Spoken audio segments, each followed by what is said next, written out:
we would like to.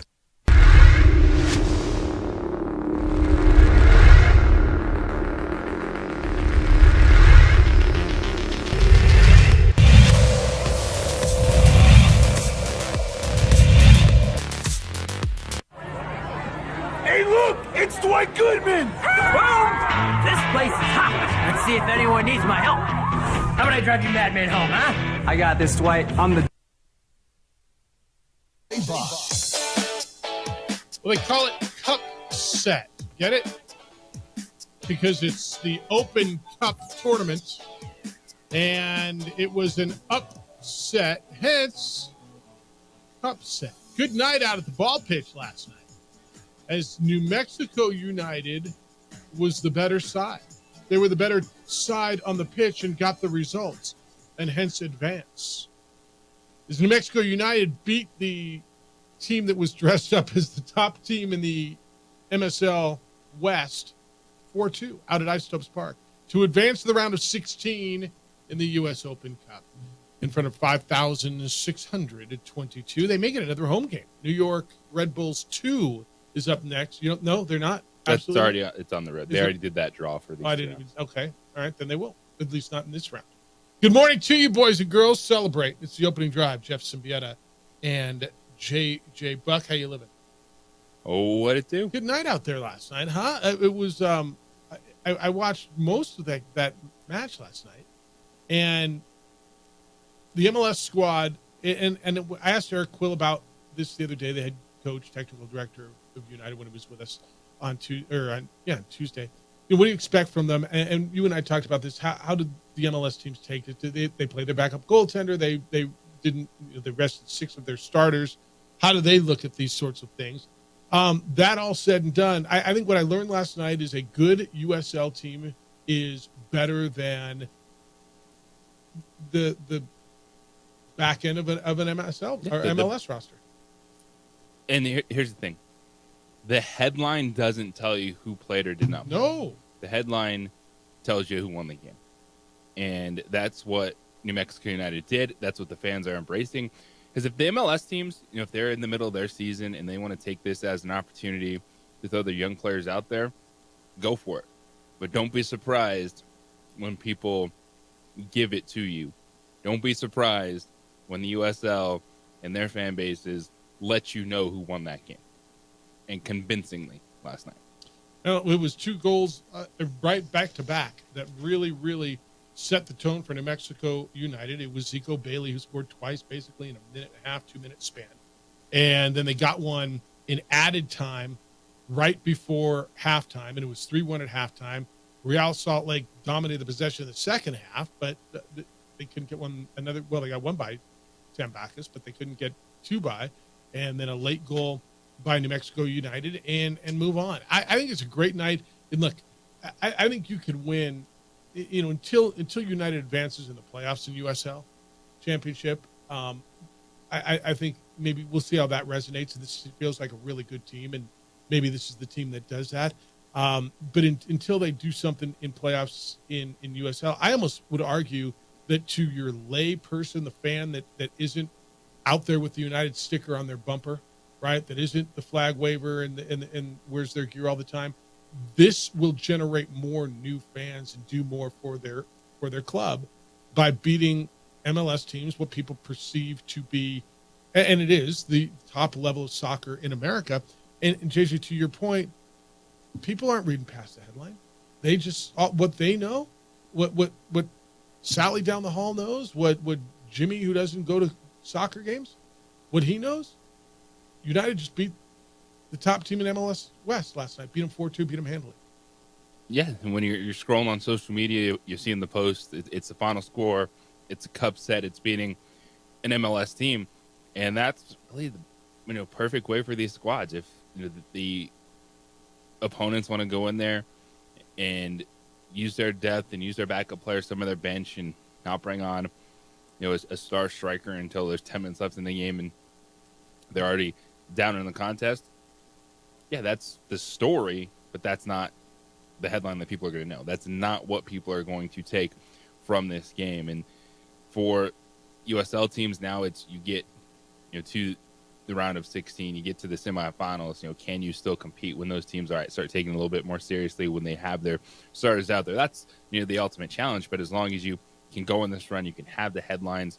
And now for, as you said, New Mexico United, a team that actually shouldn't be in the last week of the season hoping to get in the playoffs. This should be a team that is comfortable, has a chance to win a couple playoff games this season, make a run in the Western Conference. This is the perfect headline you want as an organization. All right, we're 8 games into a season and 2 games now in U.S. Open Cup.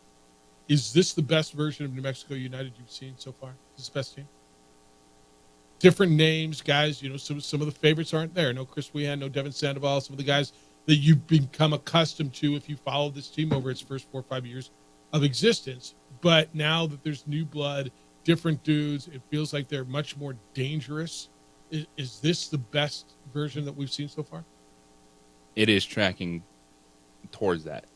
And it's part of what Eric Quill told us. He said he didn't really come in with an exact style of play. He wanted adaptability and just try to load up on as much quality players as you believe you can, play different styles. I think what stands out about this United team is the work they've done on the road, because that midseason, end of the year, you're going to get to play a lot of home games. And if you're already towards the top of the table, you can start bridging that gap.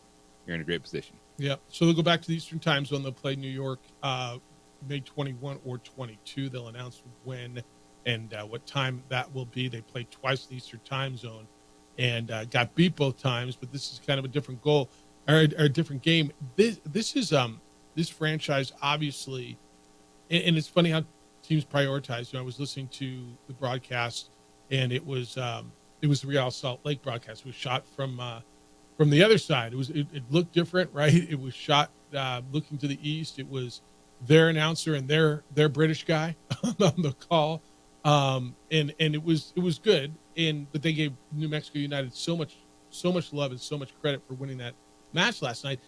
But they talked about Real Salt Lake's history in U.S. Open Cup and how they go one and done. And it's interesting how different clubs prioritize this tournament, right?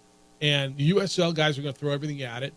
The MLS guys, it feels like, until they get matched up against MLS teams, and it's not uncommon. I mean, there were a number of these upsets or cup sets last night, and we'll go through those. But it's not uncommon where USL squads beat MLS teams. Yeah, it is fascinating about how you live in the moment, and for the USL championship teams or other teams that might be able to get an upset like that, it is so polarizing and you can bring so many people together. And then MLS just kind of like, whatever. We got just other things to focus on. We have our regular season, but then you get to the semifinals and you're riding this momentum, and then you see it because New Mexico United saw it firsthand of when they put a full team out there, what can happen. And they went into Minnesota in the semifinals in that first year and gave up 6 goals. Is Birmingham Legion their MLS? Or no? Okay. Sacramento beat Monterey Bay. So there were a lot of clubs that were a lot of MLS versus MLS yesterday. San Jose Earthquakes beat Oakland Roots, who will be here. Oakland will be here on Saturday. Indy 11. San Antonio's in this league too, right? Are they still in this league? What you said, Birmingham, the other one, USL teams, San Antonio USL. Yeah. Wow, there aren't a lot of MLS teams left. There'll be some that'll play today? Not really. No, there's just FC Dallas beat Memphis. There's just not a lot left, huh? It's interesting. It's they got a shot at this thing. I mean, they do. It's a bunch of USL teams now. A couple of MLS teams sprinkled in. All right, if you were there last night, let's go. I'd love your thoughts at the atmosphere, what it meant. 505-246-0610. That's how to get here today. 505-246-0610. That is the Sports Animal phone line, the Sports Animal text line. Emails Jeff at sportsanimалabq.com, JJ at sportsanimалabq.com. On the X, it's _ JJ Buck. And on the Facebook, the OD in the AM. And you can watch the show there. It's also on Comcast Channel 26. Adrian's producer. We got a lot to do today.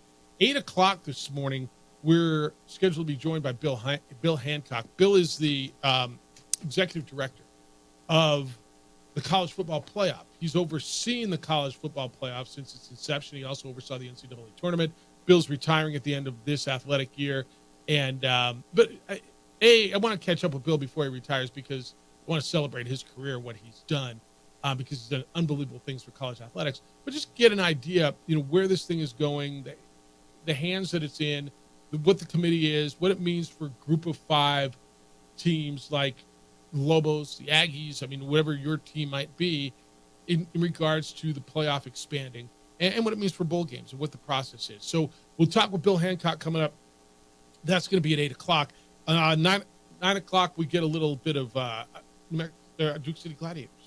Their new quarterback, Joe Mancuso, is going to be in here. Owner Gina Thomas will be with us. We'll talk Gladiators football. That'll be at 9 o'clock.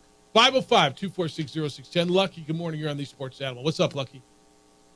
Hey, good morning. How are you guys doing today? Good. How you doing? Excellent. Hey, you're absolutely perfect on the spot, Jeff, about talking about how this is going to generate new fans and whatnot for the United. I've never been to a soccer game last night. My wife has never been to a soccer game. Last night was our first time ever going. We won tickets, and we decided to go, and we had a blast. We had such a good time.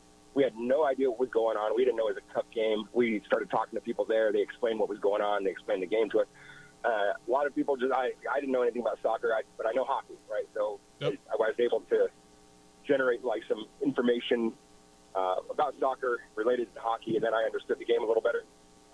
But we liked it so much. We had such a good time. We bought a 12-pack of tickets for Saturday's game to take all the kids. So you're absolutely right. This kind of win, this kind of game, that atmosphere last night was so much fun. We're fans now. We got stickers all over the cars now on both of our vehicles. We got United stickers about hats, about shirts. We're all about it now. So it's one game, that's all it took, and we're hooked. See, and I'm glad you had a good time, and appreciate the call, Lucky. Don't be a stranger. Thanks.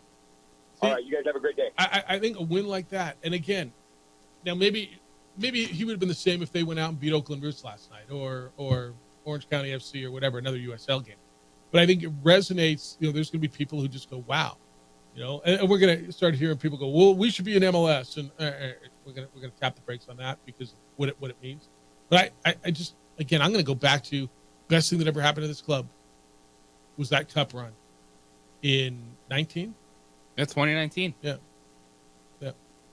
I actually went up to Colorado for that. Yeah, remember that. Yeah.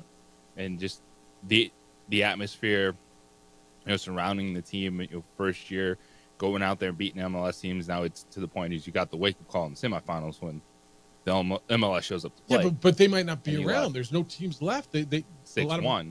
But that's the whole point. It's the buildup. It doesn't matter. If they're not going to take it seriously, that's not going to change what you can sell to your fan base when you win a game like that. Yeah, and what it means if you can win the cup and where you can go into CONCACAF and all those things. All right, 505-246-0610. If you were there last night, love to hear you. When we come back, Knicks and Pacers. Knicks win, but boy, are they beat up. And their coach is taking it for playing their players. I love this. Playing them too much. Either load manage and play them too little, or you play them too much, and, well, then they break down. It's the opening drive on 95.9 FM and AM 610, the Sports Animal.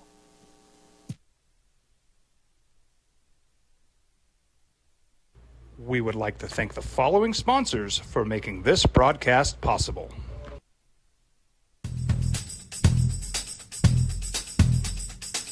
International Protective Services is a proud supporter of ProView Sports and New Mexico Youth Athletics. IPS provides residential and commercial security services in the Albuquerque metro area. For more info, please call 505-897-2420 or visit internationalprotectiveservice.com.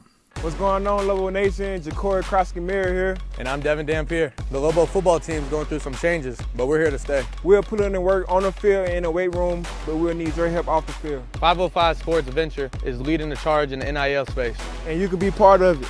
You make my heart better. Shorty, she better than all my intentions. Locked in, shorty, you got my attention. CEO, baby, I get you the business. Touchdown and pay you a visit. What's going on? Who are you guys? Well, sir, I'm gonna pick you up at the DWI checkpoint for drunk driving. And that's when I have to come down to get you out of jail. Well, temporarily. I'm Judge Torres. They call him the Hammer. Hey, hot off the presses, champ. I'm real proud of you, honey. Way to make them happy back home, Captain. Who's that? That's your new buddy in jail.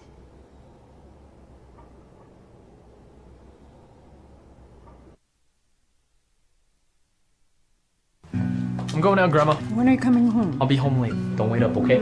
Be careful, mijito. Love you, Grandma. Mijito. He's a good man. Sometimes he just makes bad decisions. I tell him, mijito, cuidado. Be careful. You might hurt someone. He doesn't listen. Stop, okay? Hello. It's me. Hi, mijo. Where are you? Dale was drinking and driving. I need you to come and get me, okay? Please, Grandma? Can you just come and get me? Grandma? Leave him in jail.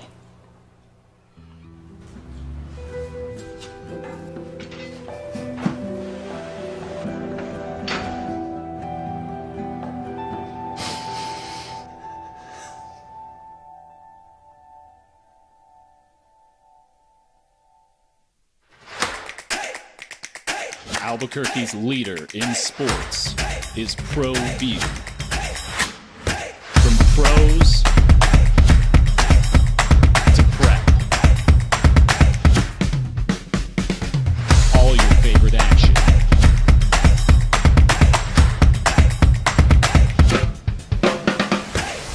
All your favorite talk shows.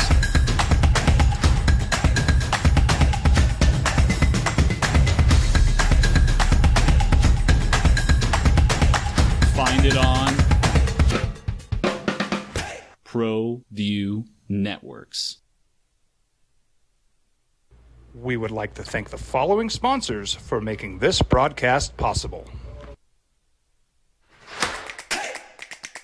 Albuquerque's leader in sports is Pro View.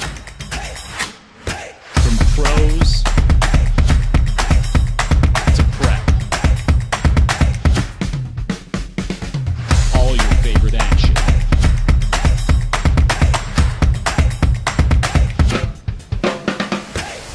All your favorite talk shows.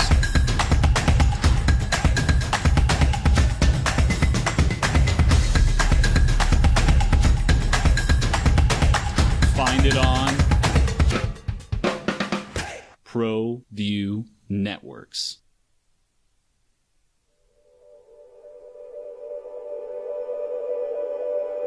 We aren't all born with the same opportunities. But it's the people who care that change everything. Get ready, Sprout, get ready!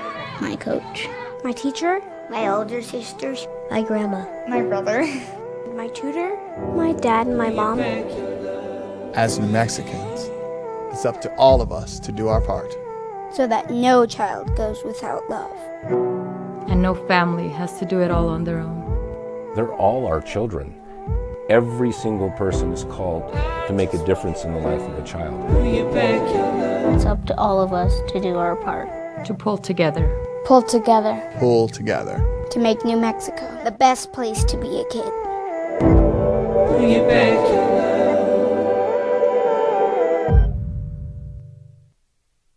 We would like to thank the following sponsors for making this broadcast possible.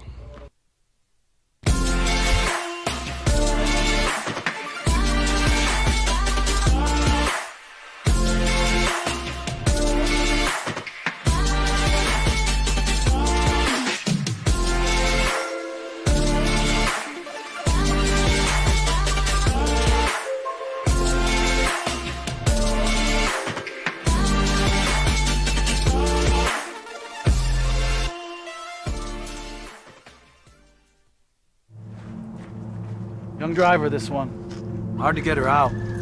She'd been drinking. This one.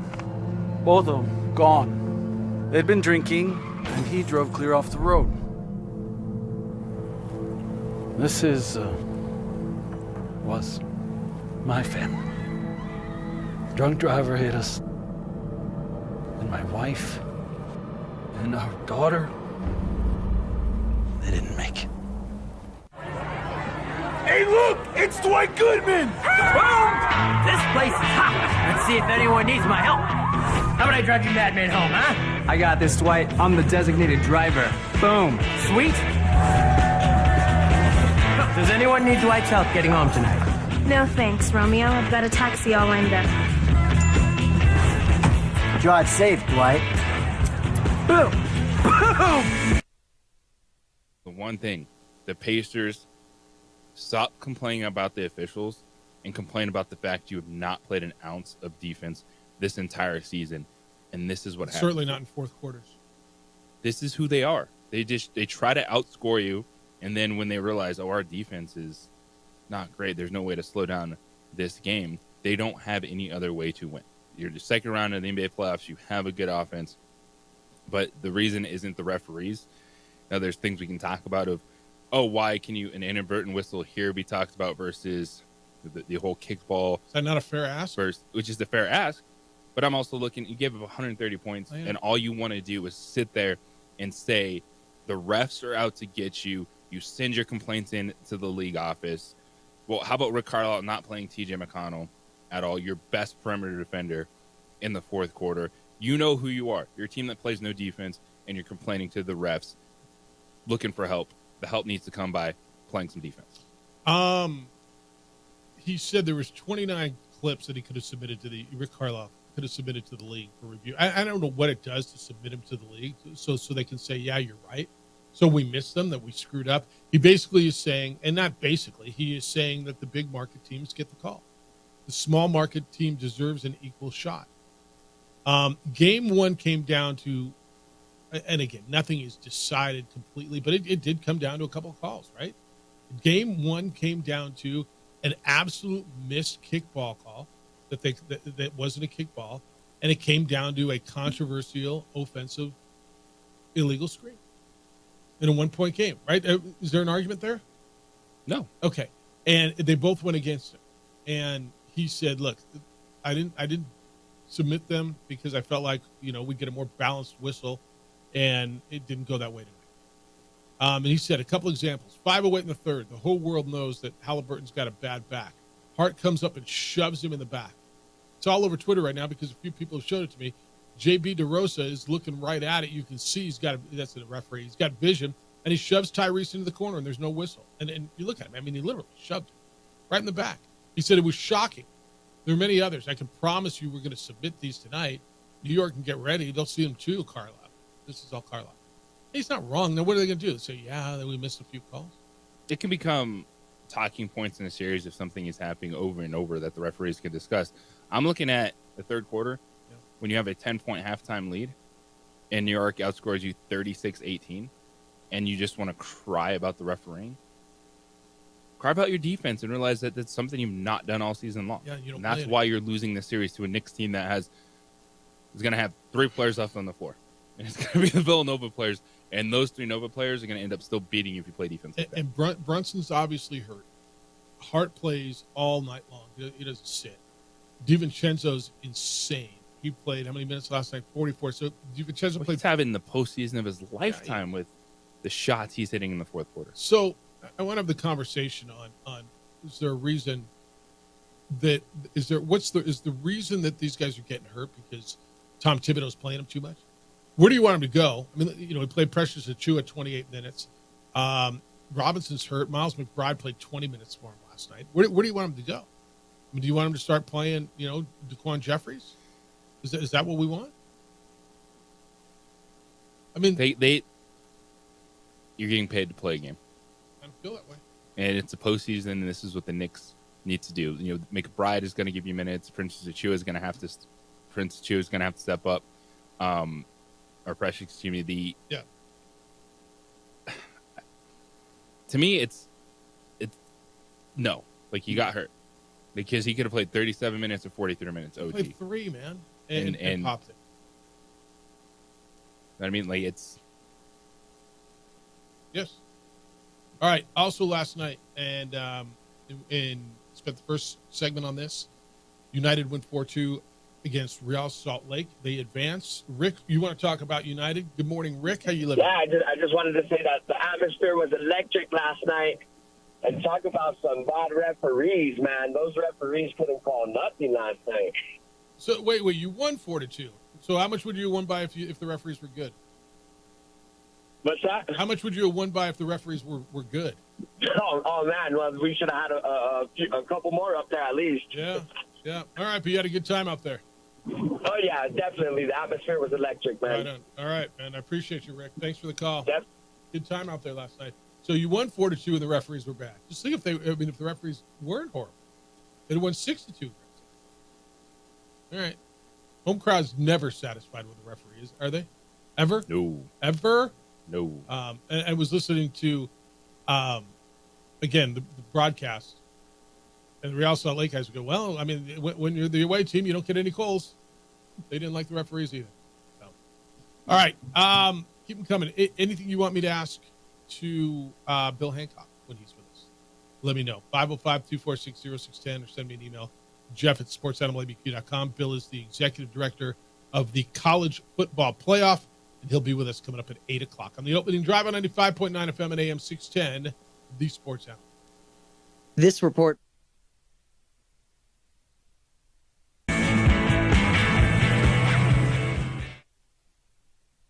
We would like to thank the following sponsors for making this broadcast possible.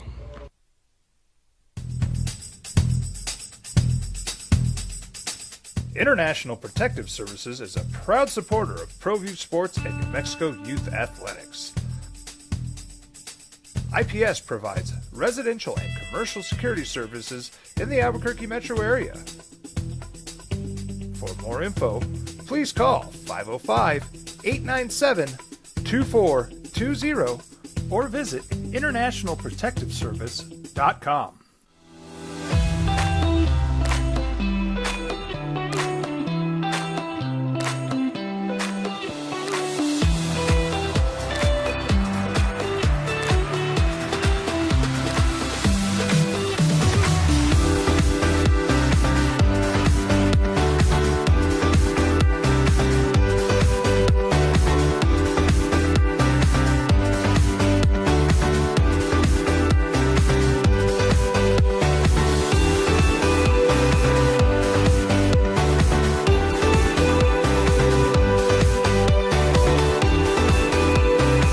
Teenagers love a party, especially during prom and graduation season. Often, alcohol is involved. Some parents think that hosting a party with alcohol in their home will keep the kids safe, but it's wrong and it's illegal.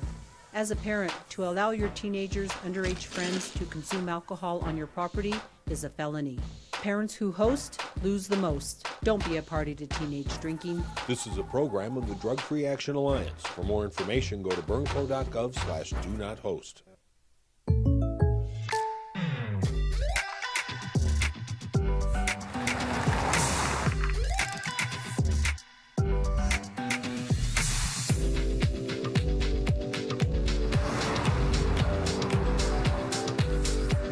For your surprisingly great rates, contact your local State Farm agent today. If you want the real deal, call State Farm agent Marty Size in Albuquerque today. Like a good neighbor, State Farm is there.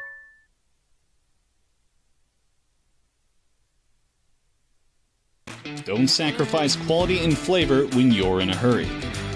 Golden Pride offers ribs, fried chicken, red and green chili breakfast burritos, and frontier sweet rolls.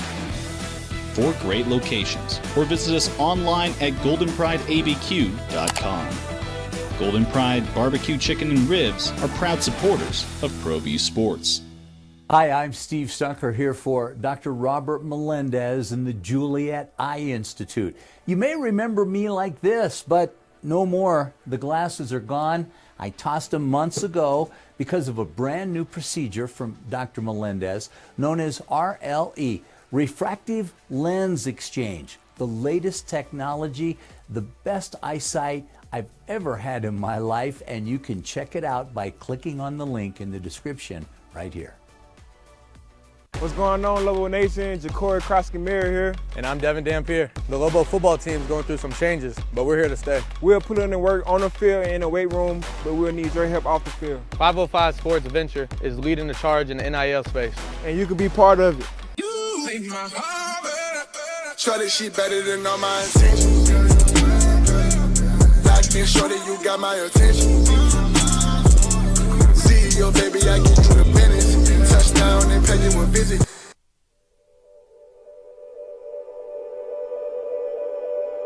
We aren't all born with the same opportunities. But it's the people who care that change everything. Get ready, Spell, get ready. My coach, my teacher, my older sisters, my grandma, my brother, my tutor, my dad, and my mom. As New Mexicans, it's up to all of us to do our part. So that no child goes without love. And no family has to do it all on their own. They're all our children. Every single person is called to make a difference in the life of a child. It's up to all of us to do our part. To pull together. Pull together. Pull together. To make New Mexico the best. Also yesterday, Nikola Jokic was named the MVP of the National Basketball Association. Third time in 4 years that it's gone to the Nuggets superstar, so it adds to his legacy. He's right up there with the best now. The voting, not incredibly close. Nikola Jokic got 79 first-place votes to Shai Gilgeous-Alexander's 15. So points, as they add them up, you vote 1 through 5, and you get 5 points for first and 1 for fifth, I think. 926 points to 640. Luka Doncic third, Giannis fourth, Brunson fifth, Jason Tatum sixth, Anthony Edwards seventh. Domantas Sabonis got 3 points, and Kevin Durant got a fifth-place vote. And this is good. He said there's a lot of players that deserve it. It probably details the small things. I think this is right. This is a regular season award. It's always hard when a guy gets the award when his team is kind of getting hurt a little bit. I hate when they announce all these awards. They get lost in the postseason. I think that's right. You don't get the recognition for any of these. Like, you barely knew there was a 6-man award announced. I didn't Coach of the know year. there was some of these. Yeah, like, you didn't know this stuff was going on. So this is the one thing the NBA does not do. So how do you suggest they do it better? End of the season, right at the end of the season, right? Votes come in, you tally it up. Yep. And even if the playing tournament's going on, you announce it then, as opposed to right now, or it gets lost. And then also, like, Jokic, you can't celebrate it because the majority of people are going to clown him for what's happening right now and go, "This is your 3-time MVP. Yep. This is the guy that you gave the award to." And the people who love to hate or back out and blown out by the Minnesota Timberwolves. Yep. It's whether it was Jokic or anyone else who won the award, it is poor timing by the NBA. I agree with you. I think they either should do it when you said right after the season, or wait till it's all set, like baseball does. Right? Baseball does it after the World Series, I think, don't they? I think they do it after it's all said and done. The answer, I think, is right after the season. Yeah, you have you have that week where you're playing the playing tournament. Yep. You can highlight your awards. You can have your announcements. You can enjoy it. Because right now, that is incredible. 3-time MVP. Yeah, this is one of the best players in the game. When we have these conversations, like, Jokic is going on the list. He's backed up with the championship, postseason performance. But instead of being able to go, wow, let's talk about his career, how did he get here, the second-round pick that is now a 3-time MVP, they got it wrong. No, they got it wrong, and it's lost. Like, all the other awards got lost.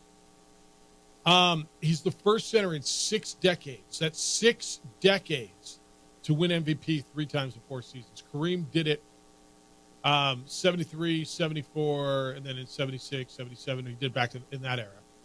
Jokic is the 9th player in NBA history to win at least 3 MVPs. He joins Kareem. I mean, look at the list. Like this is if you have a Mount Rushmore, these are your dudes on it. And I know there's more than 4, but these are your guys, right? It's Kareem, Michael, Bill Russell, LeBron James, Wilt, Moses Malone, Larry Bird, Magic Johnson. Did I miss anybody on your Mount Rushmore? pretty good list. No, I mean, honestly, whatever yours looks like, your 4 guys are probably on that list. And Jokic is now on that list. Well, Jeff, Moses Malone isn't on anybody. Okay. But he won it 3 times. Right? He won it 4 times. Oh, 3. Larry and Magic won it 3 times. I mean, it's pretty insane. He played 79 games. There's 82. He joined Wilt Chamberlain as the only players in NBA history to finish in the top 5 in total points. He was 5th. Rebounds, he was 3rd. And assists, he was 2nd in multiple seasons. Again, Elgin Baylor's the only one to ever do it once. So 3 dudes in the history of the game have done it once, and he's the only one who's done it multiple times. Him and Chamberlain. And look, when we start talking about Wilt numbers, I mean, they get cartoonish, don't they? You know, none of us saw Wilt, but you start looking at how he dominated the game. It was a man amongst boys. The numbers that he put up, you look and say it's just cartoonish. But to your point, it doesn't get celebrated. It does get lost. It's, where are we? No, I agree with you. Because when I was looking at some of the awards yesterday, like, I didn't even know there was a Hustle Award. Right? Was that, who won that? Somebody on the Bulls, right? Oh, Alex Caruso. Yeah. And then there was another award. I'm like, what is this? They just made up a bunch of new awards. I agree with you. It gets totally lost. Not that it matters, I imagine. But it should matter. You're announcing the MVP of your league. Right. And when it comes, it's in the middle of the postseason. What if one of those guys' teams is already knocked out? What if they're struggling? You're not able to highlight those players. Yeah, I think that's right. All right, Charlotte Hornets filled their vacancy with somebody that I'm going to guess you don't know who he is. Charles Lee. Do you know anything about Charles Lee? He's 39 years old. He's an assistant coach. He's this is a big job. He was the Boston Celtics lead assistant, and he takes over the Charlotte Hornets. Good for him. I'm not going to pretend I know Charles Lee. Do you? I do not. All right. He's the head coach. He didn't know much about Joe Mazzulla last year either, when he took over when the Celtics had to make a change. And he became pretty damn good. So we'll watch it and we'll see. But that coaching vacancy was filled. And the big story in the NBA last night, of course, was the Knicks over Indiana, 130 to 121. Can the Knicks finish the series, JJ? If they're that hurt, if it sure looks like Obi Anunoby's out. Like, the way popped hamstrings don't come back. Brunson's hurt. Josh Hart's playing a lot of minutes, but whatever. He seems like he's fine. It seems like a machine. I mean, they're down to basically 6 dudes now. Is that enough? Yes. I think so, too. Everybody's yelling and screaming. Tibbs is running these guys to the wall. What do you want Tibbs to do? Their head coach. Tom Play Josh Hart 40 minutes instead of 48 minutes. Yeah, 40 instead of 48. Okay, that's going to make a huge difference. Give him a minute rest during a TV timeout. That'll be 5 minutes, and it'll be fine. Okay. I mean, dudes want to play ball. We yell and scream when they load manage these guys. And then they play too much. And what are you doing? What is he doing? He's got a 2-0 lead in the second round of the NBA playoffs. That's what he's doing. Yeah, he's 2 wins away from getting to the Eastern Conference Finals. But a franchise that hasn't sniffed it in decades. Let's listen to a conversation coming in. Is Tom Thibodeau bad or good for the Knicks? I don't even know how this is a conversation. When Tom Thibodeau got there, the Knicks were irrelevant. The Knicks hadn't been in the playoffs. The Knicks were garbage. Now they're 2 wins away from playing for the Eastern Conference Championship. Well, it's because Tom Thibodeau had issues in Minnesota. Yep. With players. I understand. The poll came out. They blame Tom Thibodeau for, like, Derrick Rose when things just happened and he blew out his knee. And he plays these guys too much. That is to what you're getting at. I think it's one of those conversations where you just have to take a step back and say, I get it. It's sports. It's entertainment. But what are we really doing here? Because you're talking out of both sides of your mouth. Right. You scream that these dudes don't play enough, that don't care. And then we have a coach that's going, well, we're just going to play our guys as much as possible. Especially in the playoffs. Chance. Can't do that. What are you doing? Especially in the playoffs. All right, bring it at 505-246-0610. I know you want to talk about it. We're going to talk with Bill Hancock coming up at 8 o'clock. He is the executive director of the College Football Playoff. He's the former executive director of the BCS, former director of the NCAA Men's Basketball Final Four, one of the most accomplished men, period, in college athletics. And he's going to join us coming up at 8 o'clock. International Protective Service is taking security to a whole new level, like literally a whole new level with drones. And then they continue to do amazing things. They heard you when you asked for help protecting homes and businesses in Santa Fe. Calls coming in for service up there. If you live in the Santa Fe area, you're concerned about threats to your property, you can call IPS. Down in Albuquerque, police response is still hours, especially for home business break-ins. In most cases, IPS is there within 7 minutes or less. They install alarms and camera systems. They monitor those cameras 24/7, raise the level of security around your home and business. I know you've noticed their officers at retail outlets, at Targets, at Walmarts. They're making a difference for them. They'll make a difference for you, too. They make a huge difference for me. They're there every single day. Look, your home's supposed to be a place of security. If someone breaks in, it's devastating. Don't let it happen. Let IPS keep eyes on your home and your business around the clock. 505-897-2420 is their number. 505-897-2420. They're online at ipsglobal.com. Passionate about making Albuquerque and Santa Fe better and safer places to live and work.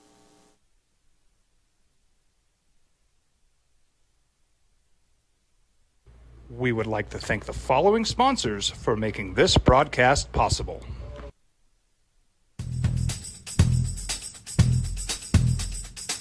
International Protective Services is a proud supporter of ProView Sports and New Mexico Youth Athletics. IPS provides residential and commercial security services in the Albuquerque metro area. For more info, please call 505-897-2420 or visit internationalprotectiveservice.com.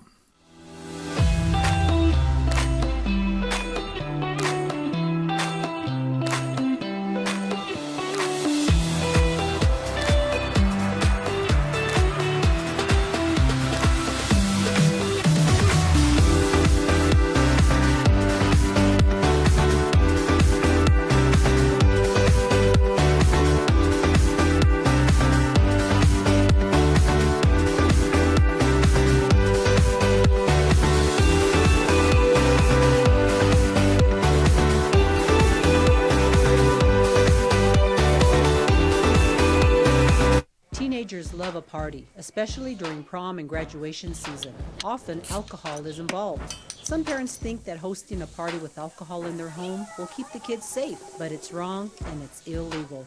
As a parent, to allow your teenagers' underage friends to consume alcohol on your property is a felony. Parents who host lose the most. Don't be a party to teenage drinking. This is a program of the Drug Free Action Alliance. For more information, go to burnco.gov/do-not-host.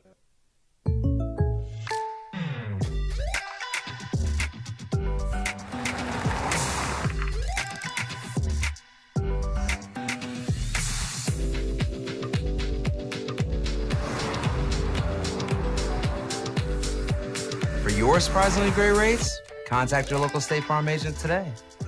If you want the real deal, call State Farm agent Marty Size in Albuquerque today. Like a good neighbor, State Farm is there.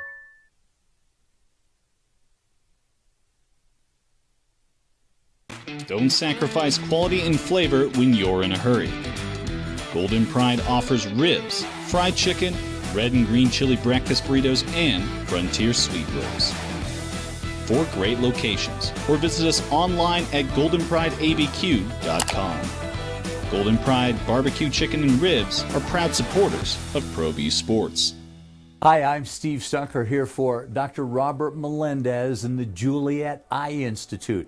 You may remember me like this, but no more. The glasses are gone. I tossed them months ago because of a brand new procedure from Dr. Melendez known as RLE, Refractive Lens Exchange. The latest technology, the best eyesight I've ever had in my life, and you can check it out by clicking on the link in the description right here.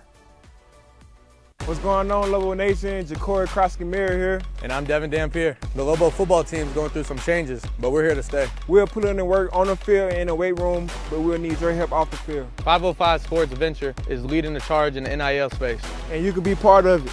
You make my heart better. Shorty, she better than all my intentions. Locked in, shorty, you got my attention. CEO, baby, I get you the business. Touchdown and pay you a visit.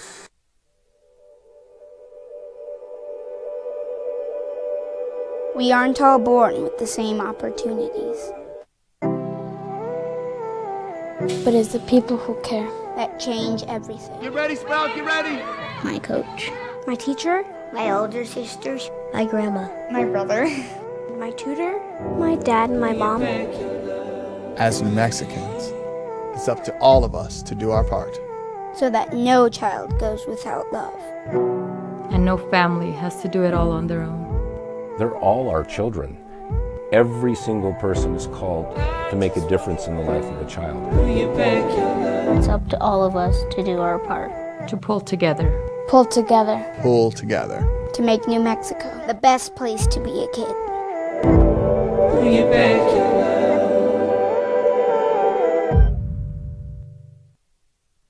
We would like to thank the following sponsors for making this broadcast possible. Hi, my name is Daniel Chavez, and this is my business partner, David Chavez. We are the owners of Indeed Safety. Indeed Safety is a local safety consulting company helping our clients with their safety needs for their projects. One of the things we pride ourselves as a construction safety company is helping our men and women in construction get home safe every day to their families. Indeed Safety is a proud supporter of ProView Network.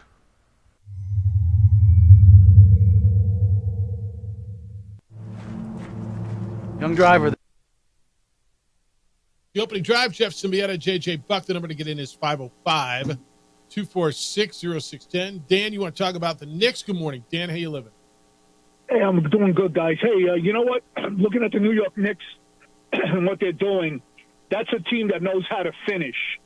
And I don't care what pro sport it is or whatever. Watch the Knicks in the last 3 minutes. This is a team that knows how to finish. They hit the big shot. They grabbed the big rebound, and they're doing this with 6 guys. You know, their bench, Indiana bench, outscored them 43-6. The Knicks bench. The Knicks are doing this with 6 guys, and they're still, you know, busting people up.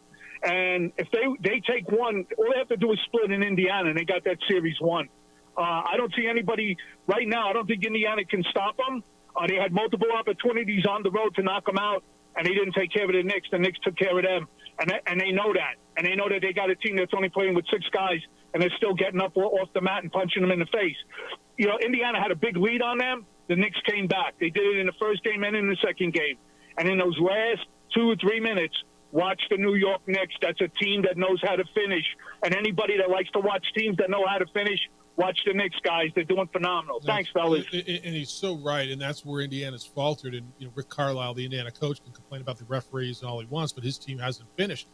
They went 7 deep last night. They played McBride, 20 minutes last night. Miles McBride played 20 minutes last night, and then Precious Achiuwa came 28 minutes off the bench. So they're 7 deep, but now if Anunoby's out, and the only reason Achiuwa played is because OG got hurt. Right, because he got hurt. But so last night they went 7. But they're 6 now, dude. Your point, you're right. You're right. They're going 6 deep on a regular basis. They're playing dudes 44, 48 minutes. I mean, Hart played every minute. DiVincenzo played 48. There's 48 minutes or 44. There's 48 in a game. And, you know, do they wear down? I don't know, man. You know, if I'm Tom Thibodeau, I'm riding this thing to the end also. I'm putting this thing, you know, this is what I got. Because am I going down to Jeffries and Milton and Sims and the guys at my end of my bench who don't play? This is what I got. Tony, good morning. You're on the Sports Animal. Hi, Tony. Good morning. How you doing, man? Good. How you doing? Tell that Knicks fan to calm down. They're playing the Pacers, for crying out loud. Settle down there, son.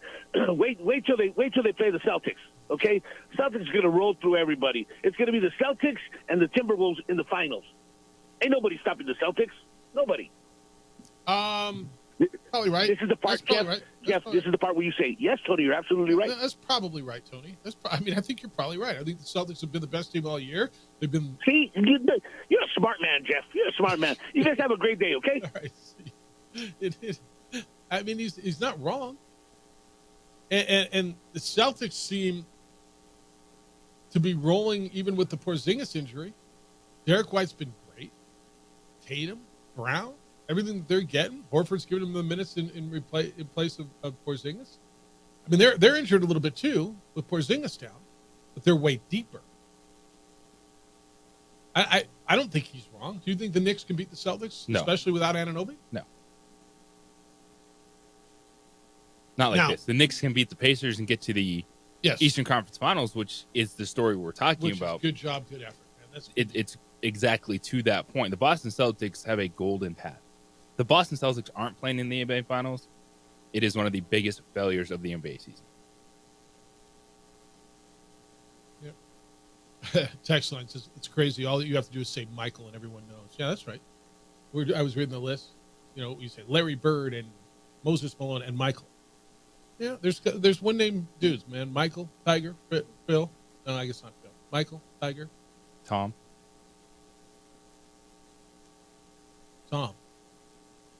Who's Tom? Tom Brady. Oh, okay. Yeah, fair. Who's Tom? I guess. Greatest quarterback of all I guess time. I just didn't go there. But I didn't. All right, fair enough. The man who was roasted into oblivion. He was. Yeah, and everyone's in their feelings. If you say Giselle, there's only one Magic. There's only one LeBron. Michael, Kobe. Yeah. That's all you got to say. One word. All right. Ron says United's majors, Jeff, the way it was explained to me, was United won last night. They beat an MLS team last night out at the ball pitch. 4-2, they beat Real Salt Lake to advance to the round of 16 of the U.S. Open Cup knockout rounds. That's what these are. They're knockout games. The MLS team, Real Salt Lake, is at the top of the table in MLS West. They did play their backup goaltender. They did play, sit 6 of their dudes, but it doesn't matter, man. You beat an MLS team, and you advance. Ron says, the way it was explained to me is maybe United don't do as well in their league as expected because they put so much energy and emphasis in cup games. The cup is United's majors. I don't know, man. They're 5-2-1 in USL. They played 6 of their first someone 8 on the road. explained it to you wrong because there was 2 years of the stretch of United where they didn't play in the Open Cup. Yeah, the last 2 years they didn't do much. Yeah. So, yeah. You have, the 2020, 2021 season, nothing. Last year you go out early, so how does that hurt you the remaining 2.5 months of the season? Yeah, explain that to me. Why they put all their energy into it and then they finished 8th and had to get a bunch of breaks and win games late to get into the playoffs last year. Yeah, I think 8 out of the 11 or 12 teams get in. Yeah. So, yeah, that's probably tough. No, look, man, last night was good. Everything about last night, and if you were there and some of you have called in and said you were there and it was terrific atmosphere, everything about that's good. And when it's all said and done, like I don't remember, JJ, when they beat Colorado and Minnesota in 19, honestly, for the life of me. And I don't know if you do either. Do you remember who played for Colorado and for Minnesota? Yes. You do. Well, I know because of the results. FC Dallas, Colorado, it was second team. And that's what it was. FC more Dallas, backups. Colorado. Yeah. They go into Minnesota. And Minnesota puts their starting lineup out there. They lose 6-1. Didn't they get the first goal? Yes. New Mexico did. And then Minnesota put their starting lineup out there and boom, it was 6-1. That's what these guys on the broadcast kept saying. If they bring these guys off the bench, it's going to be a different story. But, do you let you play your second squad? Yeah. And so what I learned last night is a good USL team. And New Mexico United threw it all out there last night. Is better than a backup MLS team. That's what I learned last night. And that's taking nothing away from what they accomplished. Well, and for those players Yeah. on that field, that's their moment to show, hey, maybe I could be someone that could be on your roster. I should be that next year. dude making 800,000 or $1 million or whatever they're making. What do they make in MLS? What's his backup dude make? Not $1 million. I mean, there's some dudes up there making $5 million, but that's the top of the roster, right? All right, but it's major league as opposed to not major league soccer, so I'm going to guess the higher tiers making a whole lot more money. But yeah, to your point, there's guys just going like how about Nico last night saying, okay, Ezekiel Bailey says, I just scored 2 goals against you. Maybe I should be on your roster instead of some of these guys. Maybe I should be making that kind of money. Playing MLS and flying charter. They fly charter? Going to big cities. there's good cities in the USL too. But everything about last night was good. Everything about the atmosphere was good. And now the win sends United back, round of 16. They'll go back east. They'll play NYCFC 2. They won 1-0 over Colorado Springs. That draw was previously held, and it allows New York City 2 to host the game. It'll be played the 21st or 22nd of this month. That's a big deal. And again, they got more attention, I think, in this town from non-United fans, periphery fans, for winning that game than they did the other 5 victories they had this season. Don't you think? Because you beat an MLS. It's huge. All right, when we come back, we're talking college football. Really looking forward to having the conversation.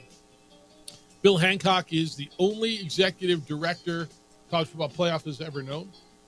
He's the only one BCS ever had. He'll be with us when we come back.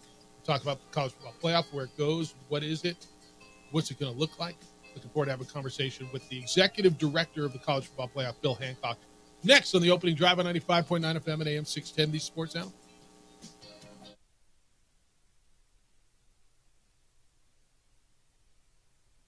We would like to thank the following sponsors for making this broadcast possible. Hi, I'm Steve Stucker here for Dr. Robert Melendez and the Juliet Eye Institute. You may remember me like this, but no more. The glasses are gone. I tossed them months ago because of a brand new procedure from Dr. Melendez known as RLE, Refractive Lens Exchange. The latest technology, the best eyesight I've ever had in my life, and you can check it out by clicking on the link in the description right here.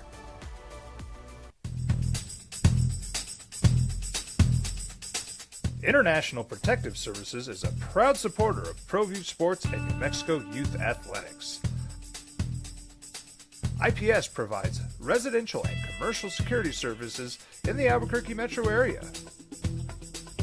For more info, please call 505-897-2420 or visit internationalprotectiveservice.com.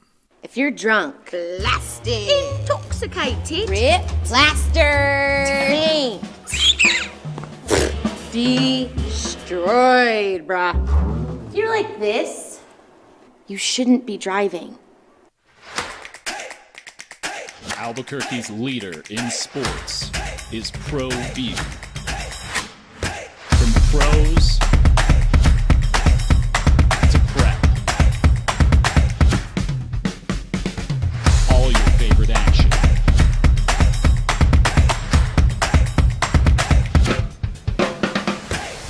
All your favorite talk shows.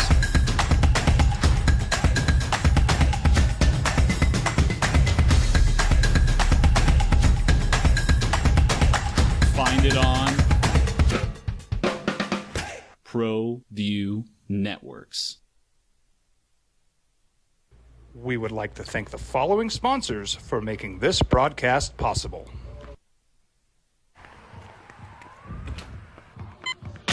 These are more than just the sounds of a safe place to go after school.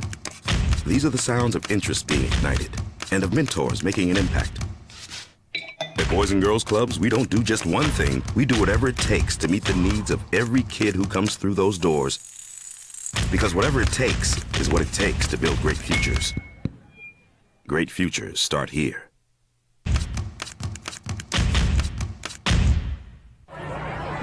Hey, look! It's Dwight Goodman! This place is hot. Let's see if anyone needs my help. How about I drive you madman home, huh? I got this, Dwight. I'm the designated driver. Boom. Sweet. Does anyone need Dwight's help getting home tonight? No thanks, Romeo. I've got a taxi all lined up. Drive safe, Dwight. Boom! Boom! What's going on, Lobo Nation? Ja'Cory Krosky-Miller here. And I'm Devin Dampier. The Lobo football team is going through some changes, but we're here to stay. We'll put in the work on the field and in the weight room, but we'll need your help off the field. 505 Sports Venture is leading the charge in the NIL space. And you can be part of it. Try this shit better than all my intentions. Ensure that you got my attention. CEO, baby, I give you the business. Touchdown and pay you a visit. Well, I'm going to the frontier. But between NIL and portal and now in college football, in the upcoming season, an expansion of the college football playoff, we will watch the playoff go from 4 teams to 12 teams with the talk of 14 on the horizon. What does it look like? We've talked hours and hours and hours about what it means for group of 5 teams like the Lobos, like the Aggies. What will the format be?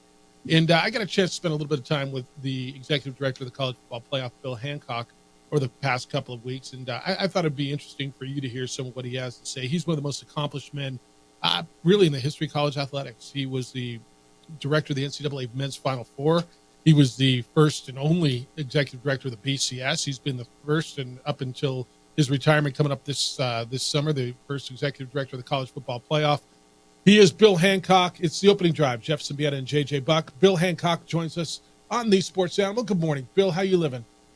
Jeff, y'all, good morning. Good to hear you. Good to be on. Thank you. I appreciate you spending some time. It's great to spend some time with you. Hey, as we go through this whole thing right now, and I know you've been through different formats, and we played with everything. Realignment, how much has that played in your room when you sit with your committee? And I know you had a plan, and then the Pac-12 blew up, and there was so much, and there's still so much uncertainty. The realignment thing, how much did that play into it? Because you're going to have teams, how many SEC teams, how many Big Ten teams? How much is that still up in the air? As far as CFP goes, for the next 2 years, we're all set. We're going to have 5 conference champions and 7 at-large teams. It's still under discussion what the format will be starting in 2026, but I think our attitude is we're going to cross that bridge a little bit later. But right now, we are so excited about the 12-team event. Really can't wait to get going. A lot of details to be worked out, but I think it's going to be a great event, and I think good for college football. You know, I'm a proponent. I thought the 4 worked. Up until this last year, you guys, I mean, it felt like you got the right 4 teams every year, and I know you feel you got the right 4 teams this year. There was some controversy this year. Was there any appetite to leave it at 4, or was this pretty much, this is where this is going, we've got to expand this? You're right, Jeff. I agree. 4 has worked. But it came down to, well, one word, participation. Yeah. More teams can compete for the championship with 12. And, I mean, that's what it came down to. This event has evolved, my goodness, over the last 32 years. Right. It's evolved from a regularly bowl pairings process to the BCS, to the 4-team tournament, and now to 12. And that's kind of the way things work in college football. Things evolve, and I feel like we're in a good place right now. Kind of the way things work in life. He's Bill Hancock. He's the executive director of the college football playoff with us on the opening drive. Now, Bill, as someone that's been involved in college athletics for so long and been a part of so many major things when it comes to this sport, how does college athletics become proactive as opposed to reactive, and having to adapt to things that are thrown at them versus being able to be better prepared for the future? Oh, really good question. You have to be proactive. You have to plan. But my goodness, no one could have envisioned the demise of the Pac-12 conference. I'm still, I wake up in the morning and I think, did that really happen? Man, that was a blow for our industry. But every school can decide what conference they want to be in, and that's certainly what happened with the Pac-12 schools that left. As far as CFP, we have to plan ahead. We have a media rights agreement that goes out through 2031, I think it is. I lose track, but so you have to plan for that, and then before too long, we'll have to start thinking about what the CFP will look like after the current contract. We have 2 years on the current contract. Right. Then we have a new contract for 6 years. So we really have 8 more years with this format, and it won't be long before the people that follow me in this chair will have to start thinking about what happens afterward. When you look back at all the games that you've been able to be a part of in the BCS era, college football playoff, are there any specific games or moments that really stand out to you and have kind of just made a lasting impact? Well, we were playing a little game over a few cocktails the other night. Very few for me, but I love the conversation. And I'm very good at sipping. Greatest game you've ever seen. Greatest college football game you've ever seen. And we kind of went around, and it came to be my turn, and I said, I have to tell you, it was the Vince Young game against Southern Cal. My goodness. I mean, USC had the game won. Well, you watched it. Runner-up to that was a game 50 years ago that a lot of people don't even remember, but it was Nebraska over Oklahoma, 35-31 on Thanksgiving Day, number 1 versus number 2. Fantastic football game. But those are the kind of things that we all do when we're sitting around. Someone said, I was director of the men's Final Four for a long time before I came to football. And someone said, what was your favorite basketball game? Oh. And for me, it was when Princeton upset UCLA. Wow. And again, and I can go not games I watched on TV, but games I saw in person. Yeah. My favorite football player in person was Leroy Selman from Oklahoma. And the most exciting, amazing basketball player that I've ever seen was Pete Maravich. So we could have a whole nother show to talk about favorites that all three of us could list. You call me when you got some time, and we'll have that show. He's Bill Hancock. He's the executive director of the College Football Playoff. I want to hit on something JJ said. How do you be proactive? You and I had a conversation. I remember if it was in El Paso or at Scottsdale, but we were talking about opt-outs and how our industry right now is so focused on how do you handle that, and it's a real issue. And you and I were talking about you focus on who's there. You're not going to, if you got a first or second round pick and a guy wants to opt out of a bowl game or even a playoff game, there's probably not going to be enough money there to entice him to play. He's made his decision. You got to focus on who's there. And I believe, if you're an Oklahoma fan, you want to go see the Sooners play. And you want to see your best players, but you're there to see the Sooners. If you're a New Mexico fan, you want to go see them. And you and I had a good conversation about that. I want you to get into that a little bit because there's been so much talk about opt-outs, transfers. I hate where the portal is, and everybody in our industry hates that the portal is open right during bowl season and playoff season. But I don't know that we're going to be able to fix that. So the answer is you focus on who's there and you throw them a party and have a great time with them. Well, absolutely. You and I are of a like mind on many things, Jeff, and particularly on this one. Celebrate what you have. Don't go around wringing your hands about what you don't have, about what's changed and what's different. Those players who elect to play in a bowl game will have a blast. They get to compete. They get to compete against a team they don't usually play in a location where many of them probably never been before. Yep, like here. So let's celebrate what we have. And I don't think anybody is particularly fond of the way the transfer portal is going and the way that NIL is going. But the transfer portal is here to stay. I think things will settle out over the next 5, 6, 7 years. But, man, for postseason football, celebrate what you have. But those players who are there are thrilled.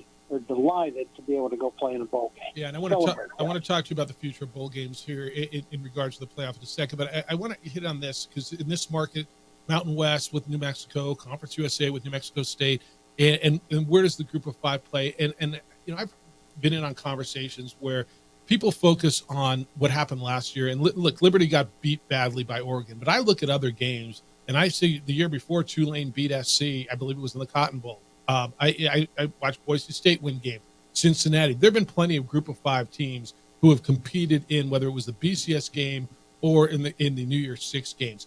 There is a spot currently for a Group of Five, the highest ranked Group of Five champion. What's the appetite to make sure that continues? Because you talked about inclusion, and there's 133 that are considered FBS teams. How does, whether it's Southern Mississippi, Louisiana Monroe, New Mexico, San Diego State, whoever, how do they go into camp saying, we got a legitimate shot to be a national champion? Well, for the first time ever in the 12-team CFP, they will be in the 12-team event. I hesitate to call it a tournament, but that's a basketball term, and baseball and softball, et cetera. But they will be in the bracket for the first time ever. So go compete, win your games in the bracket, and you're going to move up. And Jeff, I don't hear any talk about doing anything to exclude those teams, that champion. I just don't hear it. I mean, times change, people change. You can't make a prediction about what might happen down the road 5-10 years, but I don't hear any talk about it now. Yeah, that's good, and it makes people feel better around here. He's Bill Hancock, the executive director of the College Football Playoff, with us on the Sports Animal. Bill, what about the future of bowl games in regards to the playoff? I see you at all the bowl events. You know, I mean, full transparency. I've run the Isleta New Mexico Bowl for the 18 years of its inception. I'm a bowl guy. I see the value of it. I'm on the executive committee of bowl season. I think bowls are essential to college football. There's a place. You know what? There's going to be 12 teams out of 133 that get into the playoff. What are the other ones playing for? What do you see the future of bowl games as the playoff expands? Well, if there's one thing that's unanimous among my bosses, it is let's protect the bowls. 12 teams, 4 teams, now 12 will be in the playoff. Well, that's 4 out of 131, 12 out of 131. Those other teams are competing to get to go to a bowl game. My goodness, look at the viewership. Fans at home love to watch bowl games. And I don't see any erosion in that. Yeah, the 12 teams will now be in the tournament. Excuse me, the bracket. I like the tournament's good. I like tournament. Well, I'm good with it. Yeah, I'm on the fence on that one. But yeah, 12 will be in the bracket. Only 12 will be in the bracket, and the rest will be in line to go play in one of those bowl games. But bowls are great for the players, coaches, staff, marching bands, and really good for the cities. I love the bowl games where there is plenty of support from people in town. And people in the community should never take the bowl game for granted. Never take for granted there will be another college football game in your city. That's great. And never take for granted that there will be 2 teams coming here that probably won't get to play each other, have maybe never played each other before, and it's going to be a long time before they play each other again. So let's celebrate that. Can't wait to get you out here for our game. And when you get a little bit more time, maybe after this year. He's Bill Hancock. He is the only executive director of the College Football Playoffs ever known, retiring after this athletic season. He's with us for a few more minutes on the Sports Animal. Now, Bill, you mentioned the group of 5 and how you want the inclusion. They want to be included. How do you keep everyone on the same page when there's so many different interests pulling at each other? And we know that, hey, you can't deny there's a Grand Canyon gap between the SEC and the Big Ten and schools in the Mountain West and Conference USA. So how the heck do you try to keep all these people pulling in the same direction? Well, the politics of college athletics have always been stressful. We are going through a period of time now where people just have to come together and make something happen, and that's frankly what happened to get the 12-team event off the ground. People tend to think that it's 10 commissioners in the room, and they're debating, and all that is true, but each of them have, 10, 12, 16 athletic directors and presidents who are telling them what to do. So we have a lot of constituents who care a lot about their own situation, but they also care a lot about college football. And sometimes in our meeting room, you have to say, hey, you got to take off your own hat, your provincial hat, and you have to do what's best for the game in general. And that's what always happens. Sometimes a struggle to get there, but that's what always happens. Bill, that leads into I've asked this question, and JJ, how many times have I asked this question coming up that you know where I'm going? We debate this all the time. What should they do? What's right? And I ask, for whom are we doing this? Are we doing it for the student athletes? Are we doing it for the television partners? Are we doing it for the fans? Are we doing it for the universities? Who is college football for? And the answer could be all of the above, Bill. But it sounds like you're sitting in that room. Maybe you're not asking that question verbatim, but it sounds like you're asking that question. For whom are we doing this? Or if you prefer, who are we doing this for? Well, I think the answer really is all of the above. Nothing binds together college communities like sports. And no sports binds the community together like football does. I think we all know that. And, I came up in basketball, spent 16 great years there. By the way, I've been to 45 consecutive Final Fours. San Antonio next year will be number 46 for me, so I certainly love college basketball. And by the way, I was there, of course, in 1983. One of the greatest Final Fours of all time happened right there in Albuquerque. But I think you have to think that we're doing it for all the groups. You're doing it for the community, as I mentioned. You're certainly doing it for the players. College athletics is second only to the GI Bill in terms of number of people who get scholarships. And we cannot forget that. And we cannot forget the women's soccer players and the lacrosse players and the softball players and the baseball players. We can't forget them. Many of them get their opportunities because of the revenue that's generated from football.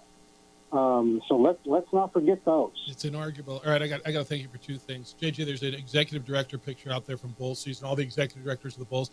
Bill and I, after a session, were lagging behind. It was just you and me coming out of the room, and we were walking super slowly up a hallway. We were talking about whatever we were talking about, catching up. And Nick Carparelli, the executive director of bowl season, comes out. Come on, you guys, we're taking the picture. All the executive directors, they would have not cared if I wasn't. They wouldn't notice if I wasn't there. But Bill Hancock wasn't there.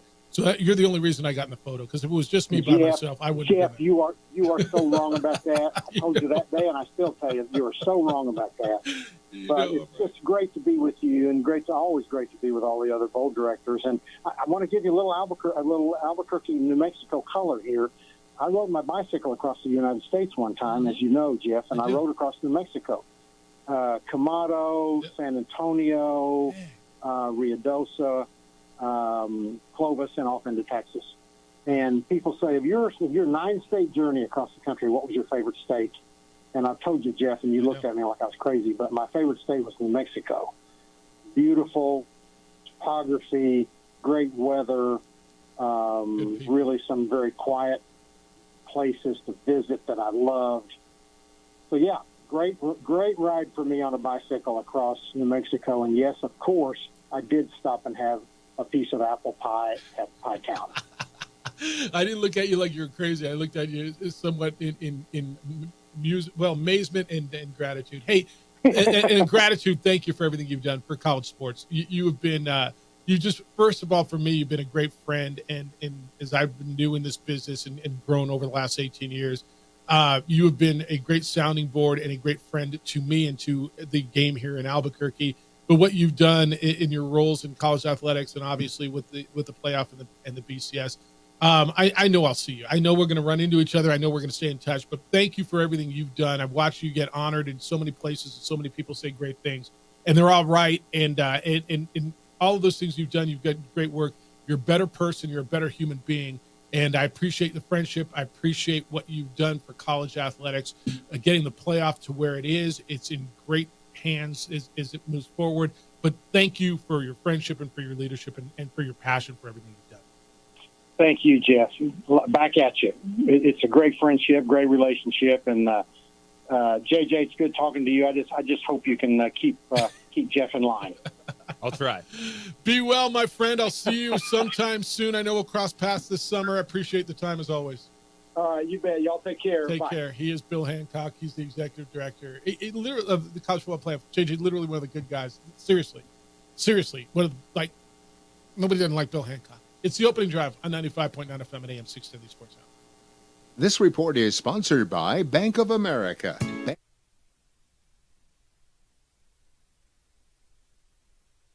We would like to thank the following sponsors for making this broadcast possible.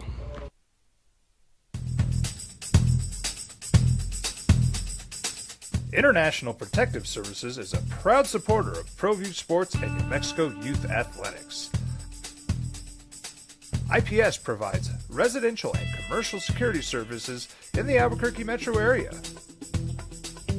For more info, please call 505-897-2420 or visit internationalprotectiveservice.com.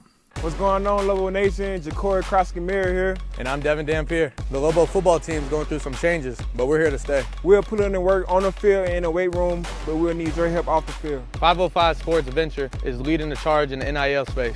And you can be part of it. Shorty, she better than all my intentions. Like Ensure that you got my attention. CEO, baby, I give you the business. Touchdown and pay you a visit.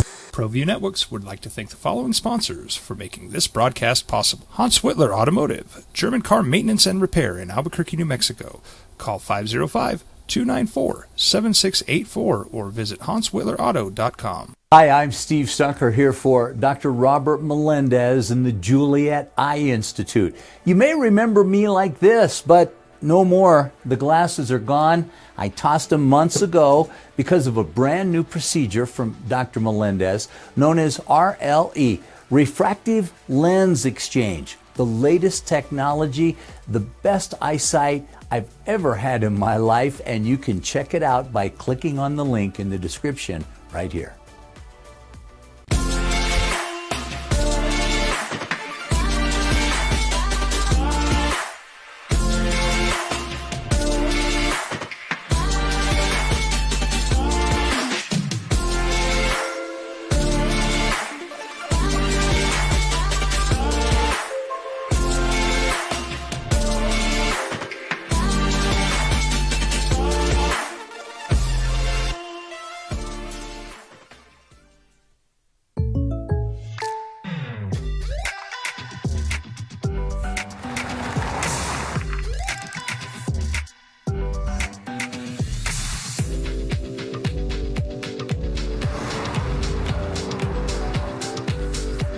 For your surprisingly great rates, contact your local State Farm agent today. If you want the real deal, call State Farm agent Marty Size in Albuquerque today. Like a good neighbor, State Farm is there.